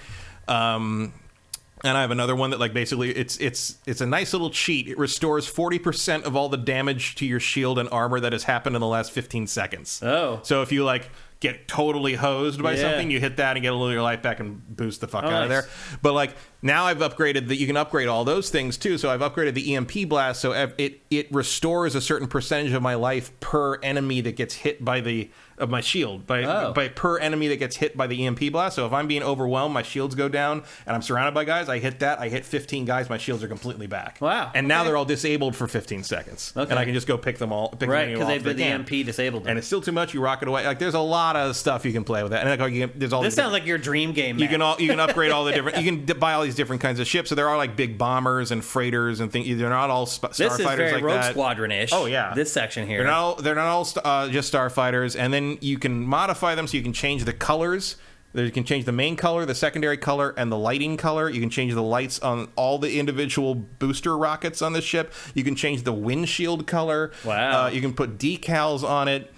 You can change the wings, the back, and the front. So, like, there's all these different parts. So if you don't like the way the ship looks, you want it to look like a different thing, you can slowly pick those up. You pick all those up randomly. They get dropped by enemies. So, like, you can customize those things like crazy. You can have a fleet of ships. You can keep your old ships and swap them out whenever you want. There are different rarity grades of all the ships. Robonian says, this sounds like a Star Wars game. It makes me think of Star Wars. Like, these people should be making a Star Wars game. You could do a lot worse than to give these people the fucking Star Wars license. Man. I'm just That's saying, what I'm guys. Saying. Like, they need a little help in the script, but well, that's a perfect I think you would get partner. that from Lucasfilm. Yeah. I mean, they're not going to let the developer handle that anyway. There's definitely some things in this where you're like, that's not English. Yeah. Like most of it's very good, and you know, certainly for what it is. But there's moments where it's like, that's not what that idiom is in English. That's like. Yeah. I can't remember what it was, but it was some expression in English that was like, it was like mixing two different expressions, and I don't think it was intentional, but otherwise it gets there fine. Yeah. The voice acting, they're actual professional voice actors with like resumes on IMDb and everything. Like, it's not like a fly by night thing. I just saw there was a sticky turret. Can you fire a turret and then it'll plant on something and start firing? Yeah. That's sweet, man. That is one of the so you have like equipment. You know how I love turrets already. Yeah. Like, so you can fire that off and stick it to like a nearby asteroid or whatever, and it'll just sit there. It'll and fire just for auto you. target. Yeah. That's awesome. That's a limited like inventory thing, but you can also craft those eventually if you find the blueprint. That's great. So $45, PC only right now. PC only right now. Free on Game Pass. Game Pass if you have it on PC. 45 right now, 50 normal price. Yeah. Did it put your rig to the test at all? Yeah, once you turn everything up, it actually looks pretty good. Like, it's not doing Cyberpunk Overdrive mode or anything. Yeah. But like, it's really, and if you turn the metallic sheen, you can turn the metallic sheen up and down and the gloss on the paint. Mm-hmm. You turn that way up, it's reflecting all the lasers that pass by it and all those neon. Like, there's a big star base you get to in the second system that's like basically like a big like cyber-based city in the space, and they've got, you know, neon lights everywhere and stuff, and it's all reflecting off the ship, and it looks great. Look who decided to show up. You're a little late. Finally here. I think I have to fire you. She's like, no, you're fired. Call time is 12:30. We send you the sheet every week. Well, anyway, so there you go. That's Everspace 2, $45, PC only, Game Pass. Really, really nice surprise. Yeah. I mean, it doesn't even seem like it's a game that's just for people who like space sims. Like, it really feels like someone who... Cinetech asks how it compares to Chorus. It is similar to Chorus. Yeah, I'm getting those vibes. It does not have the magic psychic element.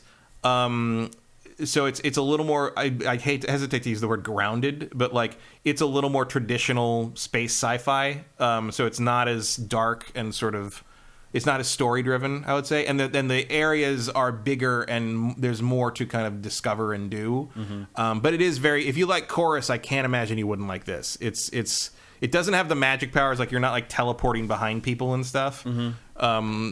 But I also really like Chorus, and I really like this too. I will say this. I will be very surprised if this doesn't pop up in the Game of the Year episode for me. Oh wow! It is one of the best things I've played in a long time. Big in terms of this subgenre. And in fact, if I hate Starfield, I am going to go back. I'm going to go back to this game to make myself feel better. All right. How about that? Fair enough. That's what I'm planning this will be. Okay. All right, let's move on. We're going to talk next about a big event that happened this weekend, and that is Star Wars Celebration. Not a ton of game-related stuff at Star Wars Celebration this year. I noticed nobody mentioned that fucking Quantic Dream game. Right. If they did, I didn't see it. All they mentioned was Star Wars Jedi Survivor. They released a brand new gameplay launch trailer. In fact, I think this is the last in-engine trailer that's going to come out for the game. It has to be. I think they'll have a big cinematic thing, probably, CG something or other for launch day. Have the commercials hit yet? Not yet. No, they did actually. They did. I was watching a baseball game and I saw a commercial for it. Okay. Yep. Good. So they're out there now. It's the only sports to advertise on now, I guess. Yeah, seems like. I mean, where else can you advertise stuff? Is hockey on now? Yeah, they're about to go into the playoffs. Does anyone advertise on hockey? Well, yeah, they have to have TV commercials. Right, but do you see game commercials and stuff? Yeah, they know where the bread's buttered. They know that males watch sports live. But for the most part, everything that's in this trailer it's just a cut down of all the footage that we showed you guys last week, whenever they put out that big group of B-roll. Now, they did announce one thing about the game. Coruscant is going to be a playable planet. However, they hinted that it won't be an open world environment, which is a little strange. I guess you're just going to land somewhere and they're just going to shuttle you inside real quick. I imagine it'll be an area, but it'll probably be mostly hallways. Yeah, that'd be my guess. My guess is it's probably going to be like that 1313 area. Yeah, probably. It's just going to be very cyberpunky. Yep, that'd be my guess. Don't expect to see that rock park from The Mandalorian. Yeah, but we're coming down the home stretch here with this game. It's only a couple weeks away now. There's not much time left for them to convince people to get on board with it. So Star Wars Celebration obviously was a big deal for them. It's a lot of announcements. I'm really curious. I cannot believe he won't show up at some point in the live action stuff. Yeah. Cal. You'd think. I'm just really curious how this game is tracking. Like, I can see our traffic on Sifted, and it's doing pretty well. It's not doing gangbusters. I'm just wondering, like, if this is really catching people's attention. I imagine it will. Yeah. We'll see. I don't think we don't really know one way or the other until, the sales hit. Yeah. Frankly, like, I would think this would do well, but you don't know, and it's hard to release something. It's always hard when you know that the advertisements aren't going to be on an NFL game. Yeah. Because it's just the amount of eyeballs you get from that is so important. Yeah, and the season doesn't start till September. So yeah, if your or even product, basketball. it comes out. Yeah. I'm sure that would have been nicer to be able to advertise on March Madness. Yeah. I mean, NBA playoff games, they'll get 18 million viewers usually for like two big teams. NHL playoffs, you get like 5 million maybe. So you're right. It may struggle a little bit to reach a big audience with a single ad like it could have during football season. It is got the strength it has is that the first one sold so well and everyone still likes it. Yeah. So yep. I think more of that is going to be well received. So we'll see. Yep. And then we got to go through these very quickly, Matt. So I want like a sentence or two on each one of these. The first trailer for Ahsoka, and it provided a glimpse of the Star Wars Rebel crew in live action. What does that mean? Well, that's from the cartoon that followed up Clone Wars that took place between the trilogies and kind of ran right up against the beginning of the first Star Wars movie. And at the end of that, basically one of the characters vanishes with Grand Admiral Thrawn to somewhere thanks to hyperspace whales. Which, by the way, if you remember the first or second episode of the new Mandalorian season, they're in I haven't watched it yet. None of it? The new season? Oh, right, because you only subscribe to Disney Plus until it's done. Yeah. There's a scene where Din is asleep in the ship, and Baby Yoda Grogu is looking around and sees something outside of the hyperspace lane, and it's one of those whales. Oh. Which to all Rebels fans is like, oh, here comes Rebels. So yeah, and that whole thing is going to apparently introduce like a whole different, because where they ended up is like, it's like the leaks are vague, but it's like, it might be a different universe, or it might be a different version of the Star Wars universe where the Force works differently, and like all this like a different timeline almost, where they could do other things that aren't possible in the normal Star Wars timeline. There's also rumors that the Skeleton Crew in that show end up there, and that connects up that way. They're getting real weird. Yeah. With it. And bringing in Thrawn is going to be interesting because obviously he's from the old expanded universe. And those Timothy Zahn books are probably the best, other than the Michael Stackpole X-Wing books, are probably the best expanded universe novels, but they are still terrible books. Yeah. And Thrawn being rescued from them and being turned into a better character on Rebels is cool. And bringing him back in the Rebels team is going to be great because I like all those characters. Hera is one of my favorite Star Wars characters of all time because she's like a badass pilot and all that stuff, and a more space fighter show. Yeah. You know that. I would love to.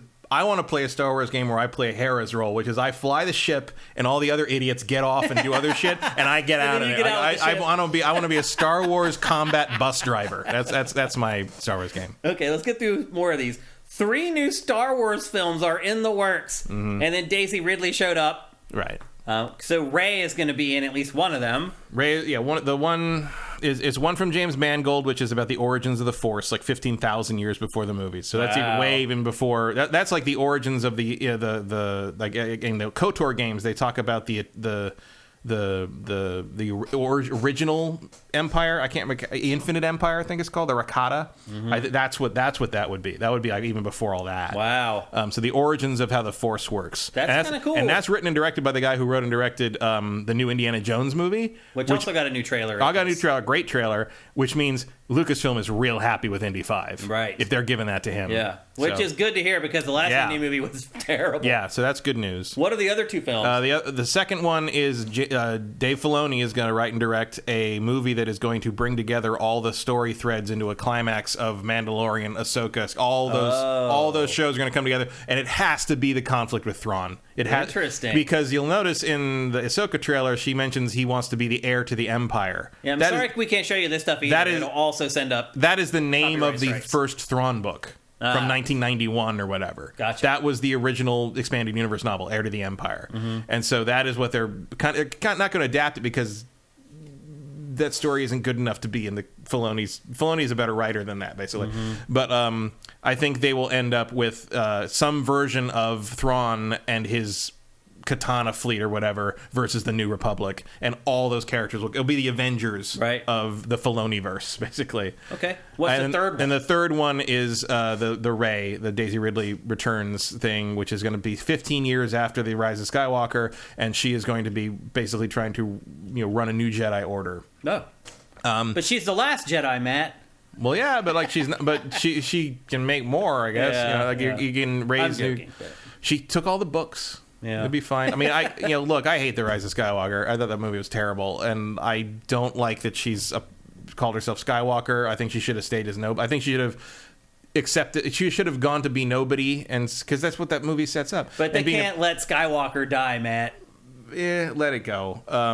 She's a Palpatine anyway, so a Palpatine has taken the Skywalker. That's very weird. It is. I agree. So I think that you'll use that movie if that movie comes out. I think the other two are definitely going to happen. I think this movie, if any of the three doesn't actually end up happening, probably this one might not because it's a hard follow up. Having her there though, pretty big deal. Yeah, because she and the main three were pretty adamant that they weren't going to do any of this again. I think Oscar Isaac will stay gone. Oscar Isaac has other things to do. Yeah.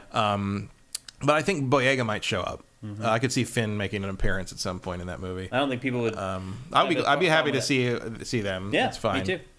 And then they showed the first clip from the Acolyte.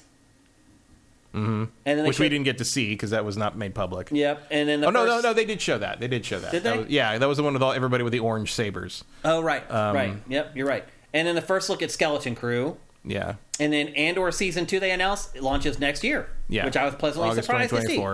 I was really afraid it'd be 3 years before we got another season. No, I think they were already working on that. Yeah, I didn't know that. So that was good to hear. And then the new Indiana Jones trailer that they showed, which also was really good. So how would you rank this Star Wars celebration in the grand scheme of things? Oh, that's good. It's like an A-. Seems like a good one. Yeah. Like the only thing that could have made it better is if you gave me like that Rogue Squadron game that I've been waiting for forever. I was surprised that they didn't play the game.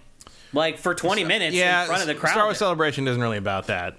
This is your big chance. That's a big chance in front of that audience. No, you would bore that audience. That audience is even like a 5-minute boss fight or something. Nah, just a trailer makes more sense for that. Everybody's there to see the actors on stage. They don't care about the game. Okay. I mean, they do care about the game, but that's not what they went to Europe. They went to Europe to see. Right. So no, I get it. Yeah.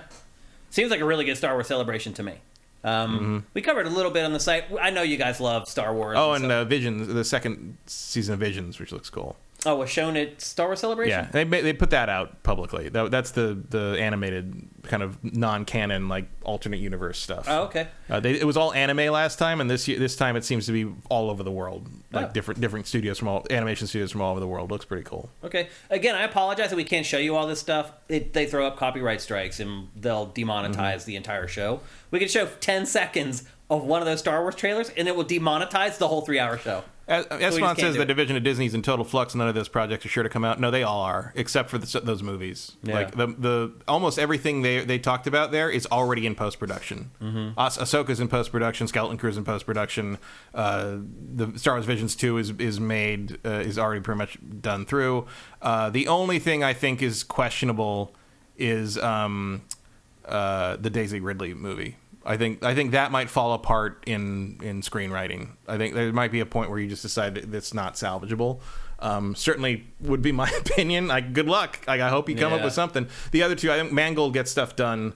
And Filoni is obviously going to get that movie. Like, there's no question. Like, that's what they've been building to this whole time. Yep. The only question is the audience for the Disney Plus shows going to transfer to a film audience? Because, let's be honest, way more people watch movies worldwide than watch Disney Plus shows. Yeah.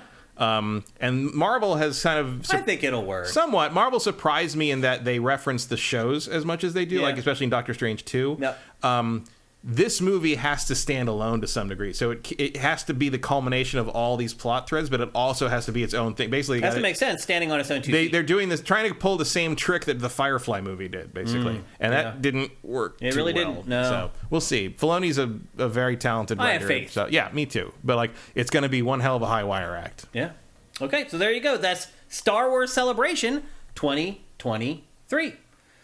Let's move on. We're going to have a little bit of fun on GameFace. So this week, Kotaku published a feature where they selected the best-looking video game consoles of all time. And I started looking through it. It was like a slideshow or whatever. I started looking through it, and I realized, I'm like, man, it's really hard to figure out, like, which ones look the best. It was hard for me to pick the one that was the best. I thought it might be a fun thing for Matt and I to discuss on GameFace. So Matt and I have both selected 2 consoles for the best consoles ever, best looking consoles ever. We have a runner-up and we have a winner. And once we start discussing this, if you guys want to start putting your picks in the chat, once Matt and I are done discussing it, I will be sure to share your picks as well through the audio of the podcast. So first of all, Matt, what is your runner-up for the best looking console of all time? My runner-up is the Dreamcast. The Dreamcast. What is it about the Dreamcast that you like about the looks of it? There's something about the shape of it I like the kind of the convex front, and then it has that weird sort of swoop. It almost has like a spoiler. Yep. It's built almost like a drag car. Yeah. I like the look of the Dreamcast. I like the vents on the side. I like the 4 ports on the front. I like the weird little arrow. I prefer the triangle. The weird little triangle. Because it comes over the CD case. Yeah. I prefer the Japanese one because on the Japanese one... Are they different? They are different. I didn't know that. I'll try and dig them out. I think I have them both in the closet downstairs. On the Japanese one, it's more clear. What's more clear? The triangle. Oh, really? There's a difference between the triangles, and I remember if I recall correctly, I like the Japanese one better. I think the Japanese one is that clear all the way back, and the American one is the solid gray. Interesting. I did not know. If I remember, I think that's it because that's an American one because it has the Windows thing down there, which is different on the Japanese one. It's not the same logo. Now, I did know that there was a bunch of colors that launched in Japan that never came to the U.S. Yes, there was like a Godzilla green one. And all this. I like the regular white one. I'm not a fan of alternate color consoles usually. I typically am not either. However, my first runner-up, I am a big fan of alternate colors. And right. Because my pick for runner-up for best-looking console ever is the PlayStation 5. However, with the stipulation that it has the black plates. Mm-hmm. Now, I'll say this. Putting the black plates on it made me realize that it's just an attractive console in general. I actually feel like the white distracts from sort of the sculpting that they've put the PlayStation 5 through. I think it definitely does, yeah. When everything's black in all one uniform color, I think it looks like a different console, and you can see the artistic touches of the console. No, the shape is more evident with the black on it. Yeah, and I've looked through dozens of photos of consoles, and I really struggled to find one that I liked more. I will say I like it better horizontal. My wife won't let me stand my console vertical. Well, I think that looks like I think that's a cooler looking design like that. It looks more like some kind of spaceship or something. And standing up, I think it looks kind of dumb. Yeah, the stipulation, my wife was like, you can put as many consoles as you want on the entertainment center under the TV, but they all have to be horizontal. And I was like, deal. I'll take that deal if you're going to let me put all my consoles up there. You know, the other thing I didn't mention this when we talked about it, but like, I thought about when I unplugged it and put it away for the last time, probably for the last time. The PSVR 2, where it plugs in on that USB-C port there on the front. Yeah. vertically, I feel like that's going to wear and tear over time. That is a little weird. It's going to like hang the weight hanging there. I feel like that could be a problem over loosen time. the port. That wouldn't be a problem horizontally. True. Yep, it's true. I know it's weird that this console is one of the newest ones that came out. I mean, I just think aesthetically it is very pleasing and more pleasing with different colored plates than the white. I still have no idea why they went with like the two-tone PS5. Now, obviously, it hasn't hurt its sales because they sell them as fast as they can make them. But I just think the all black looks far more attractive than the black with the white. Even if it had just been a different, like not maybe as blinding a white. Mm-hmm. I don't know. I mean, obviously, what do we know? They sold fine. Yeah, like, apparently they were right because ultimately it did very, very well. It was just weird. It was more weird to me that they seemed caught off guard by the idea that people would want to change those plates. Yeah. It seemed like, maybe, they should have been available. Maybe I'm just still thinking like Jay Allard back in the 360 launch days, but it felt like a pretty obvious. It seemed obvious. Yeah, absolutely. Well, if you remember the OG Xbox 360, it took them a long time before they started putting out face plates. Yeah. Like, we realized you could pop the plate off, and it took like a year and a half before they were ever like, yeah, you know what? Let's start making custom plates. They showed that off when they first showed it. Did they? Yeah. The custom plates? They gave us custom plates on the way out of the press conference. I thought that was the second year after it was already out. No, that was the reveal. Well, it was. That was the reveal. But you're right. They did not get any real mass-produced faceplates out beyond like that. They had like a launch celebration one, but like we thought it was going to be like, almost every game's going to have an accompanying plate. It would be like, every kind of brand you could think of, every band you could think of, like nothing. It was nothing. Yeah, like you could get like the 70s like wood paneling one, and like the Xbox 360 kind of celebration one. I think there was a star one, and that was I have like 10 of them in a closet. Like they're probably not worth anything at this point. Once they gave out of that at E3 2005 are worth something. Yeah, because they were only given out. They were numbered. Yeah, if I remember correctly. But like everything else, like no one really ever cared. Yeah. It never really caught on. To the point that they got rid of it for the Slim version. Yeah, they didn't even have it anymore. Okay, it's time for you to announce your winner for the best-looking console of all time, Matt. My winner is the Super Famicom. Which is not just Super Famicom, but... No, Super Famicom, the Japanese one. Yeah, not Super Nintendo. Yeah. The Super Famicom. Yeah. What do you like about this? I was surprised that this was your pick. I mean, I think it looks similar to the Dreamcast in some ways. It's just I like the shape of it. I like how, like, flat it is. I like how integrated the buttons are, as opposed to like they were all like kind of slidey things in the US version. Yeah. I will say, like my friend Andy got a Super Famicom like when it came out. His dad brought it back from Japan, and so we were playing this for like a year before the Super Nintendo came out. And when the Super Nintendo came out, it was this big rectangle with these big slunky buttons and like the big like clunky like eject panel. Like I was like, oh, and like I like the cartridge slot. Like the Super Famicom cartridges are kind of tapered. Yeah, they look a little bit more like the N64 cartridges. They do. Yeah. I think the shape of the cartridges is really elegant and way better than the weird rectangle contraption that is the American This is what ones. I have, by the way. This is my Super Nintendo. I have the Super Famicom. I don't have a US Super Nintendo at all. Well, good. Yeah. I like the logo better, like the little 4-color logo they use. It matches the controller. Like I just think that's a sleek design. It is. That classic, simple. Way more than the American one. It doesn't have the weird purple from the American one. I really just didn't like what the Super Nintendo looked like in comparison. Me too. I agree. I don't like the look of it either. Yep. And I think this just is an elegant, clean, like no nonsense. It's a beautiful piece of design, especially for the time. Yeah, like they weren't really making things, and it's not nothing all, looked like that. No, at the time. It's not all black. Yeah. It's got like two tones. It didn't look like anything else on the console on the shelf. One thing I will say. The controller cables on that thing are literally like 1.5 feet long. Yeah, they really made that one for Japanese apartments. Literally 1.5 feet long. Yeah. It's really insane. So I did get. He had a tiny little bedroom, but we still had to sit on the floor in front of the TV. And I did get US controllers for it because of the length of the cord. So ultimately, I did have to buy something from the US controllers were definitely better. Yep. There was no one correct solution to the Super Nintendo. Nope. And my pick for the best looking console of all time, and this may surprise people, is the Nintendo GameCube. It's just classic. It's so simple that it is. Here's one I do support alternate colors on. Yeah. They got a black one. Yeah, I got a black one at launch. Then I sent it away to get it like painted and customized and got a mod chip put in it. Mm-hmm. So now I have a forest green metallic GameCube. And not only that, they also replaced the LED light in mine. So I have a blue LED light instead of the orange one that comes stock. But that is better. The GameCube is so simple that it has withstood the test of time. You could put that out tomorrow, and it wouldn't be any different than it was put out in the early aughts. It could, and then the crazy part was, I remember when it came out, they're like, wait a minute, this is GameCube. Why is this thing actually not a cube? It's a rectangle. And then Nintendo dropped the final shoe, which was like, hey, here's this Game Boy player that we had in the works all along that we never told you about that actually makes it a perfect cube.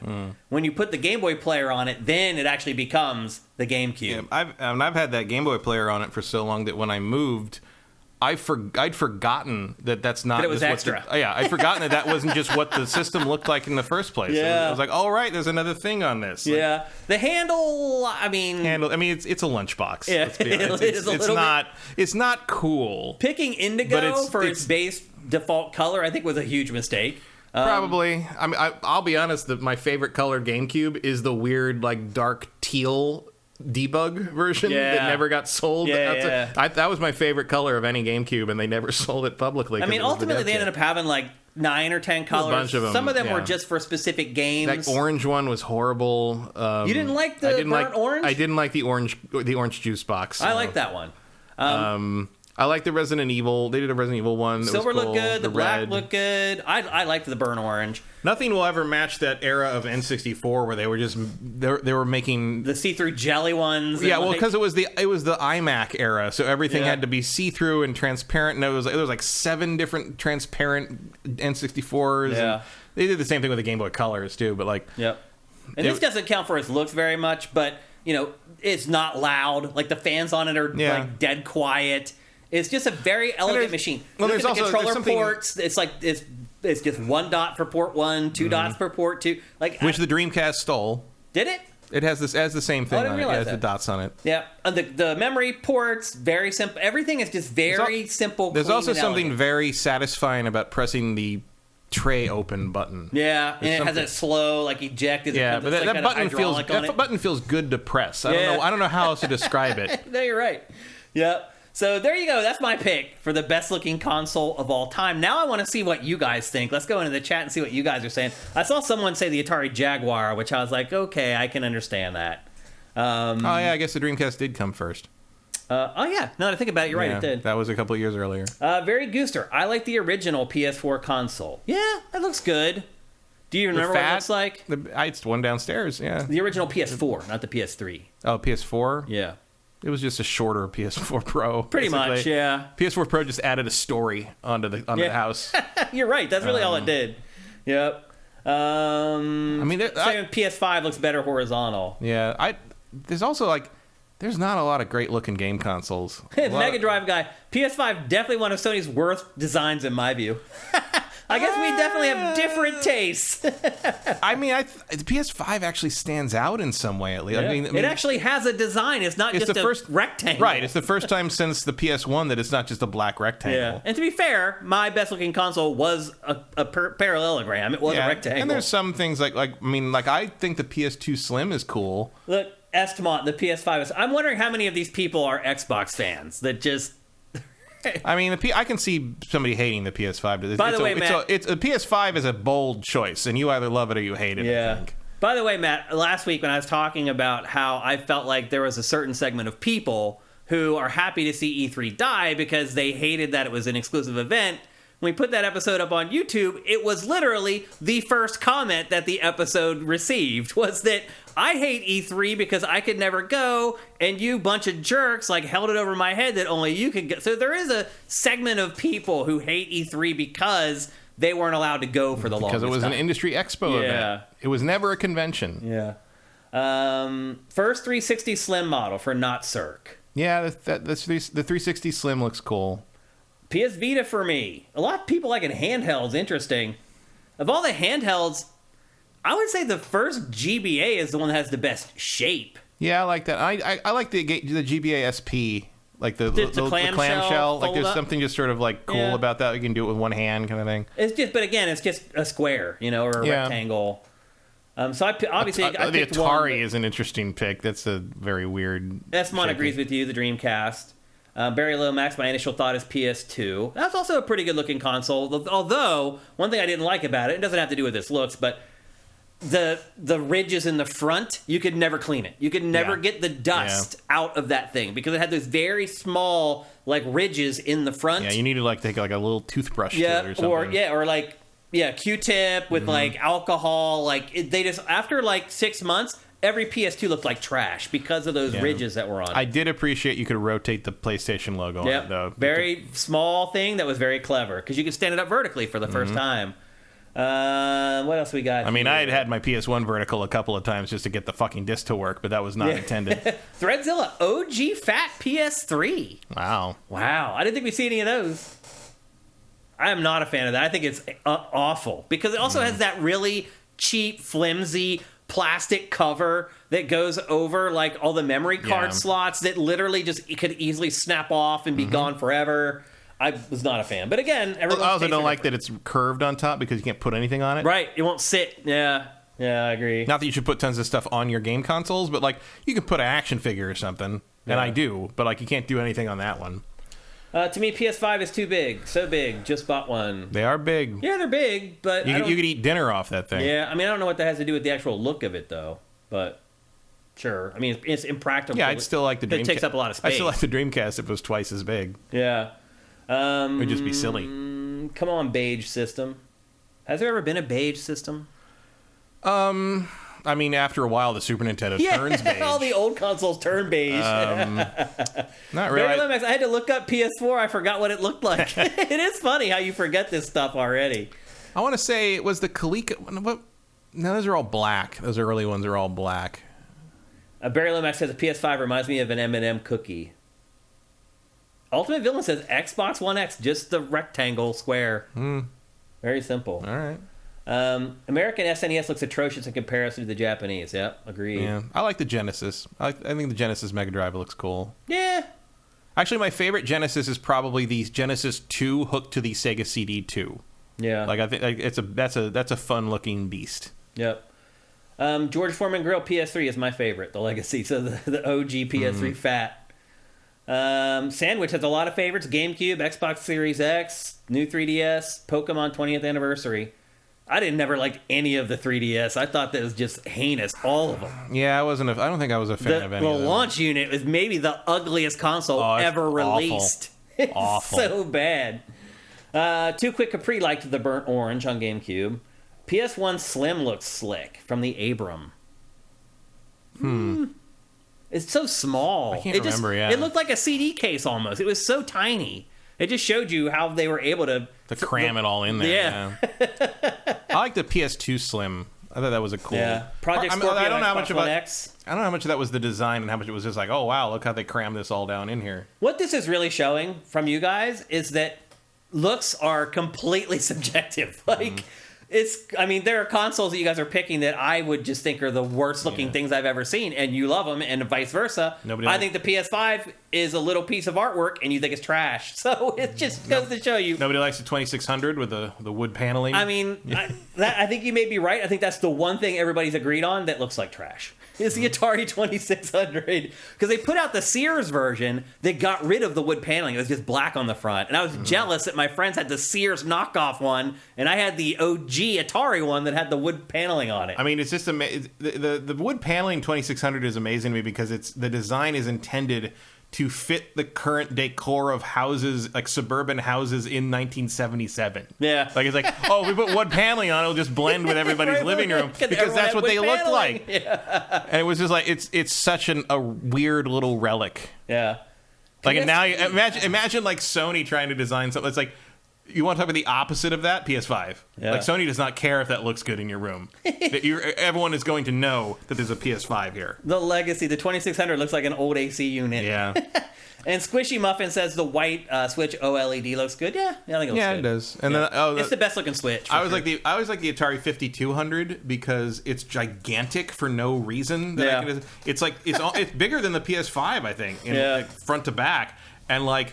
The cartridge is it just goes in the middle, and like the cartridge looks so lonely. Like it's sort of in the middle of this giant console. You're like, why is there so much space here? Yeah.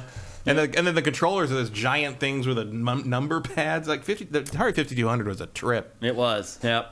So there you go. There's our picks and your picks for the best looking consoles of all time. And we've now run out of time, so we only have enough time for, and I can bring it up here.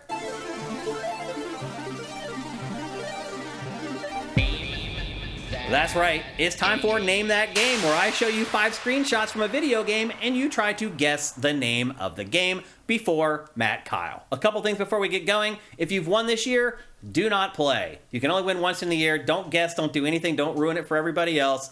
Also, if you have no interest in receiving a PC game code for winning, then please do not play.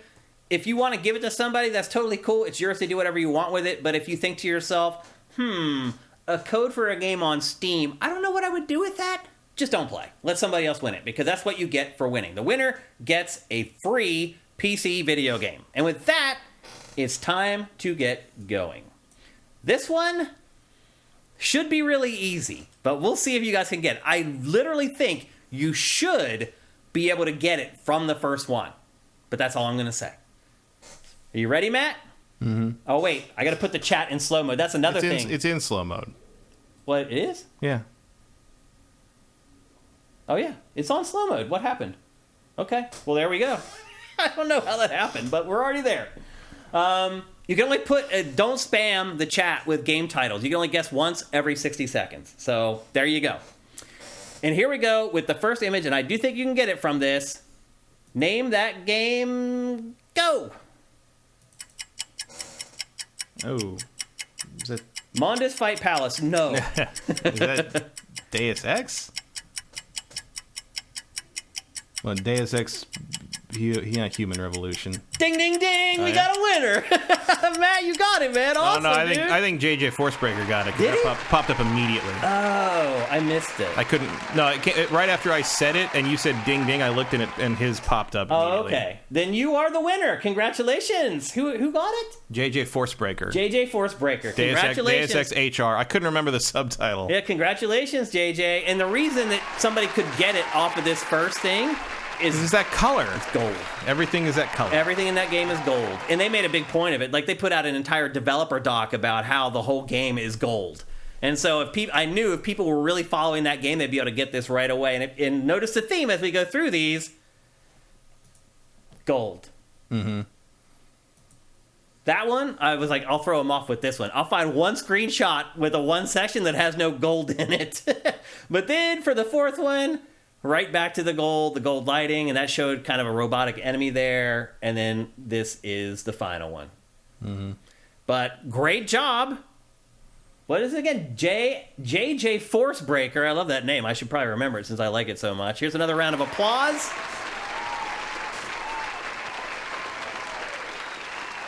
JJ says, I spent like 400 hours with that gold filter. Please don't call it piss. It's art. It's a choice. I mean, we all remember it. Yeah. Yeah. I mean, I didn't know how many people would, because that game now is like 12 years old. Yeah. So I didn't know how many people would remember. You got it right away. JJ got it right away. And in fact, somebody else A couple other people got it, yeah. A couple people got it right away. Yeah. I mean, there was also just the H-Bomber video about it. It's a Yeah. 3-hour video about how it's fine. And it probably had 5 million views. I'll never understand YouTube. JM Rain, thank you for Twitch Prime.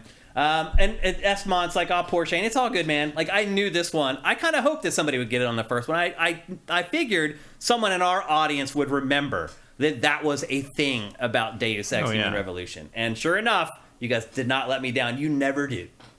And unfortunately, I think that's it for GameFace 338. We are unfortunately out of time. We had actually 2 more topics that we were supposed to get to today that we never got to. We'll save them for next week. Yeah, we'll need them next week. And I think the truth is they will still work next week, Yeah. which is great. JM Rain, thank you for gifting all the Tier 1 subs as well. Before we go, I do want to say thanks to our sponsor, LS Cream. It is a liquor company created and run by a fellow sifter, by a fellow gamer. If you like Bailey's Irish Cream, this is way better. It is an extremely versatile liqueur. You can mix it with your coffee. You can mix it with just about anything. Go to creamls.com. Check it out. There's a store locator there. Go buy 10 bottles and give them to your family, give them to your friends, or just drink them all yourself. I won't judge. But try to support LS Cream if you can. It really makes a big difference for us having a sponsor here. And obviously, if you guys actually go and buy the product that's sponsoring us, they're more likely to continue being a sponsor. So we'd really, really appreciate it. Before we go, if you're listening to this show on any of the podcast services or you watch it on YouTube, it would be really great if you could go to patreon.com/sifted and pledge. Twitch Prime is great. It's sporadic. It's erratic. It's actually been terrible for us the last few months. It's not pulling the cart like it used to. We really need people to go and pledge at patreon.com/sifted. That's money that we can rely on, money that we can make plans with. So even $1 a month, if you just want to help us out. $4 a month gives you all our content early. $2 a month gives you Pactor Factor, just Pactor Factor a week early. We'd really appreciate it if you go over and give us a little bit of a help. We really need it. With that, I think that's it for the show. We'll be back next Tuesday at twitch.tv/siftedgames at 1 p.m. Pacific, 4 p.m. Eastern. I'm not promising anything for next week's show because this next week is pretty light, as you guys will see as you try to find something to play this week. Commander Fett says, I wish I could get some LS Cream. They don't sell it in Utah. Interesting. I wonder why. Is that something to do with the Mormon stuff? Maybe. I know when I went to Utah. Either that or like he just hasn't found distribution there yet. I interviewed for a job in Utah one time in Salt Lake City. And like after I interviewed, they were like, you want to go out and get something to drink? And I was like, sure. And they took me to a bar where I had to like sign in to get into the bar. And they had to like be my sponsor or I wasn't even allowed in the bar. Wow. Yeah, there's weird like alcohol laws there. So I don't know if maybe that's it. But buy it everywhere else, damn it. You can get LS Cream everywhere else. He says we don't get a lot of liquor here. Yeah, I guess that's it. So Can't imagine why. yeah. So anyway, thanks to everybody on our chat. You guys made the show better today, as you always do. Thanks to all our patrons. Without you guys, none of this is possible. Thanks to the people watching on YouTube who turn off ad blockers while they watch the show. You're doing that, right? Right? But thanks to anyone who supports us in any way. If you can't afford money or whatever, just share the show on social media. Just tell all your followers, I love this show. You can review the show on a podcast service. That helps us too. There's lots of stuff you can do without giving us a penny, and we'd appreciate it if you could. So anyway, we'll see you back here next Tuesday. GameFace is up and out.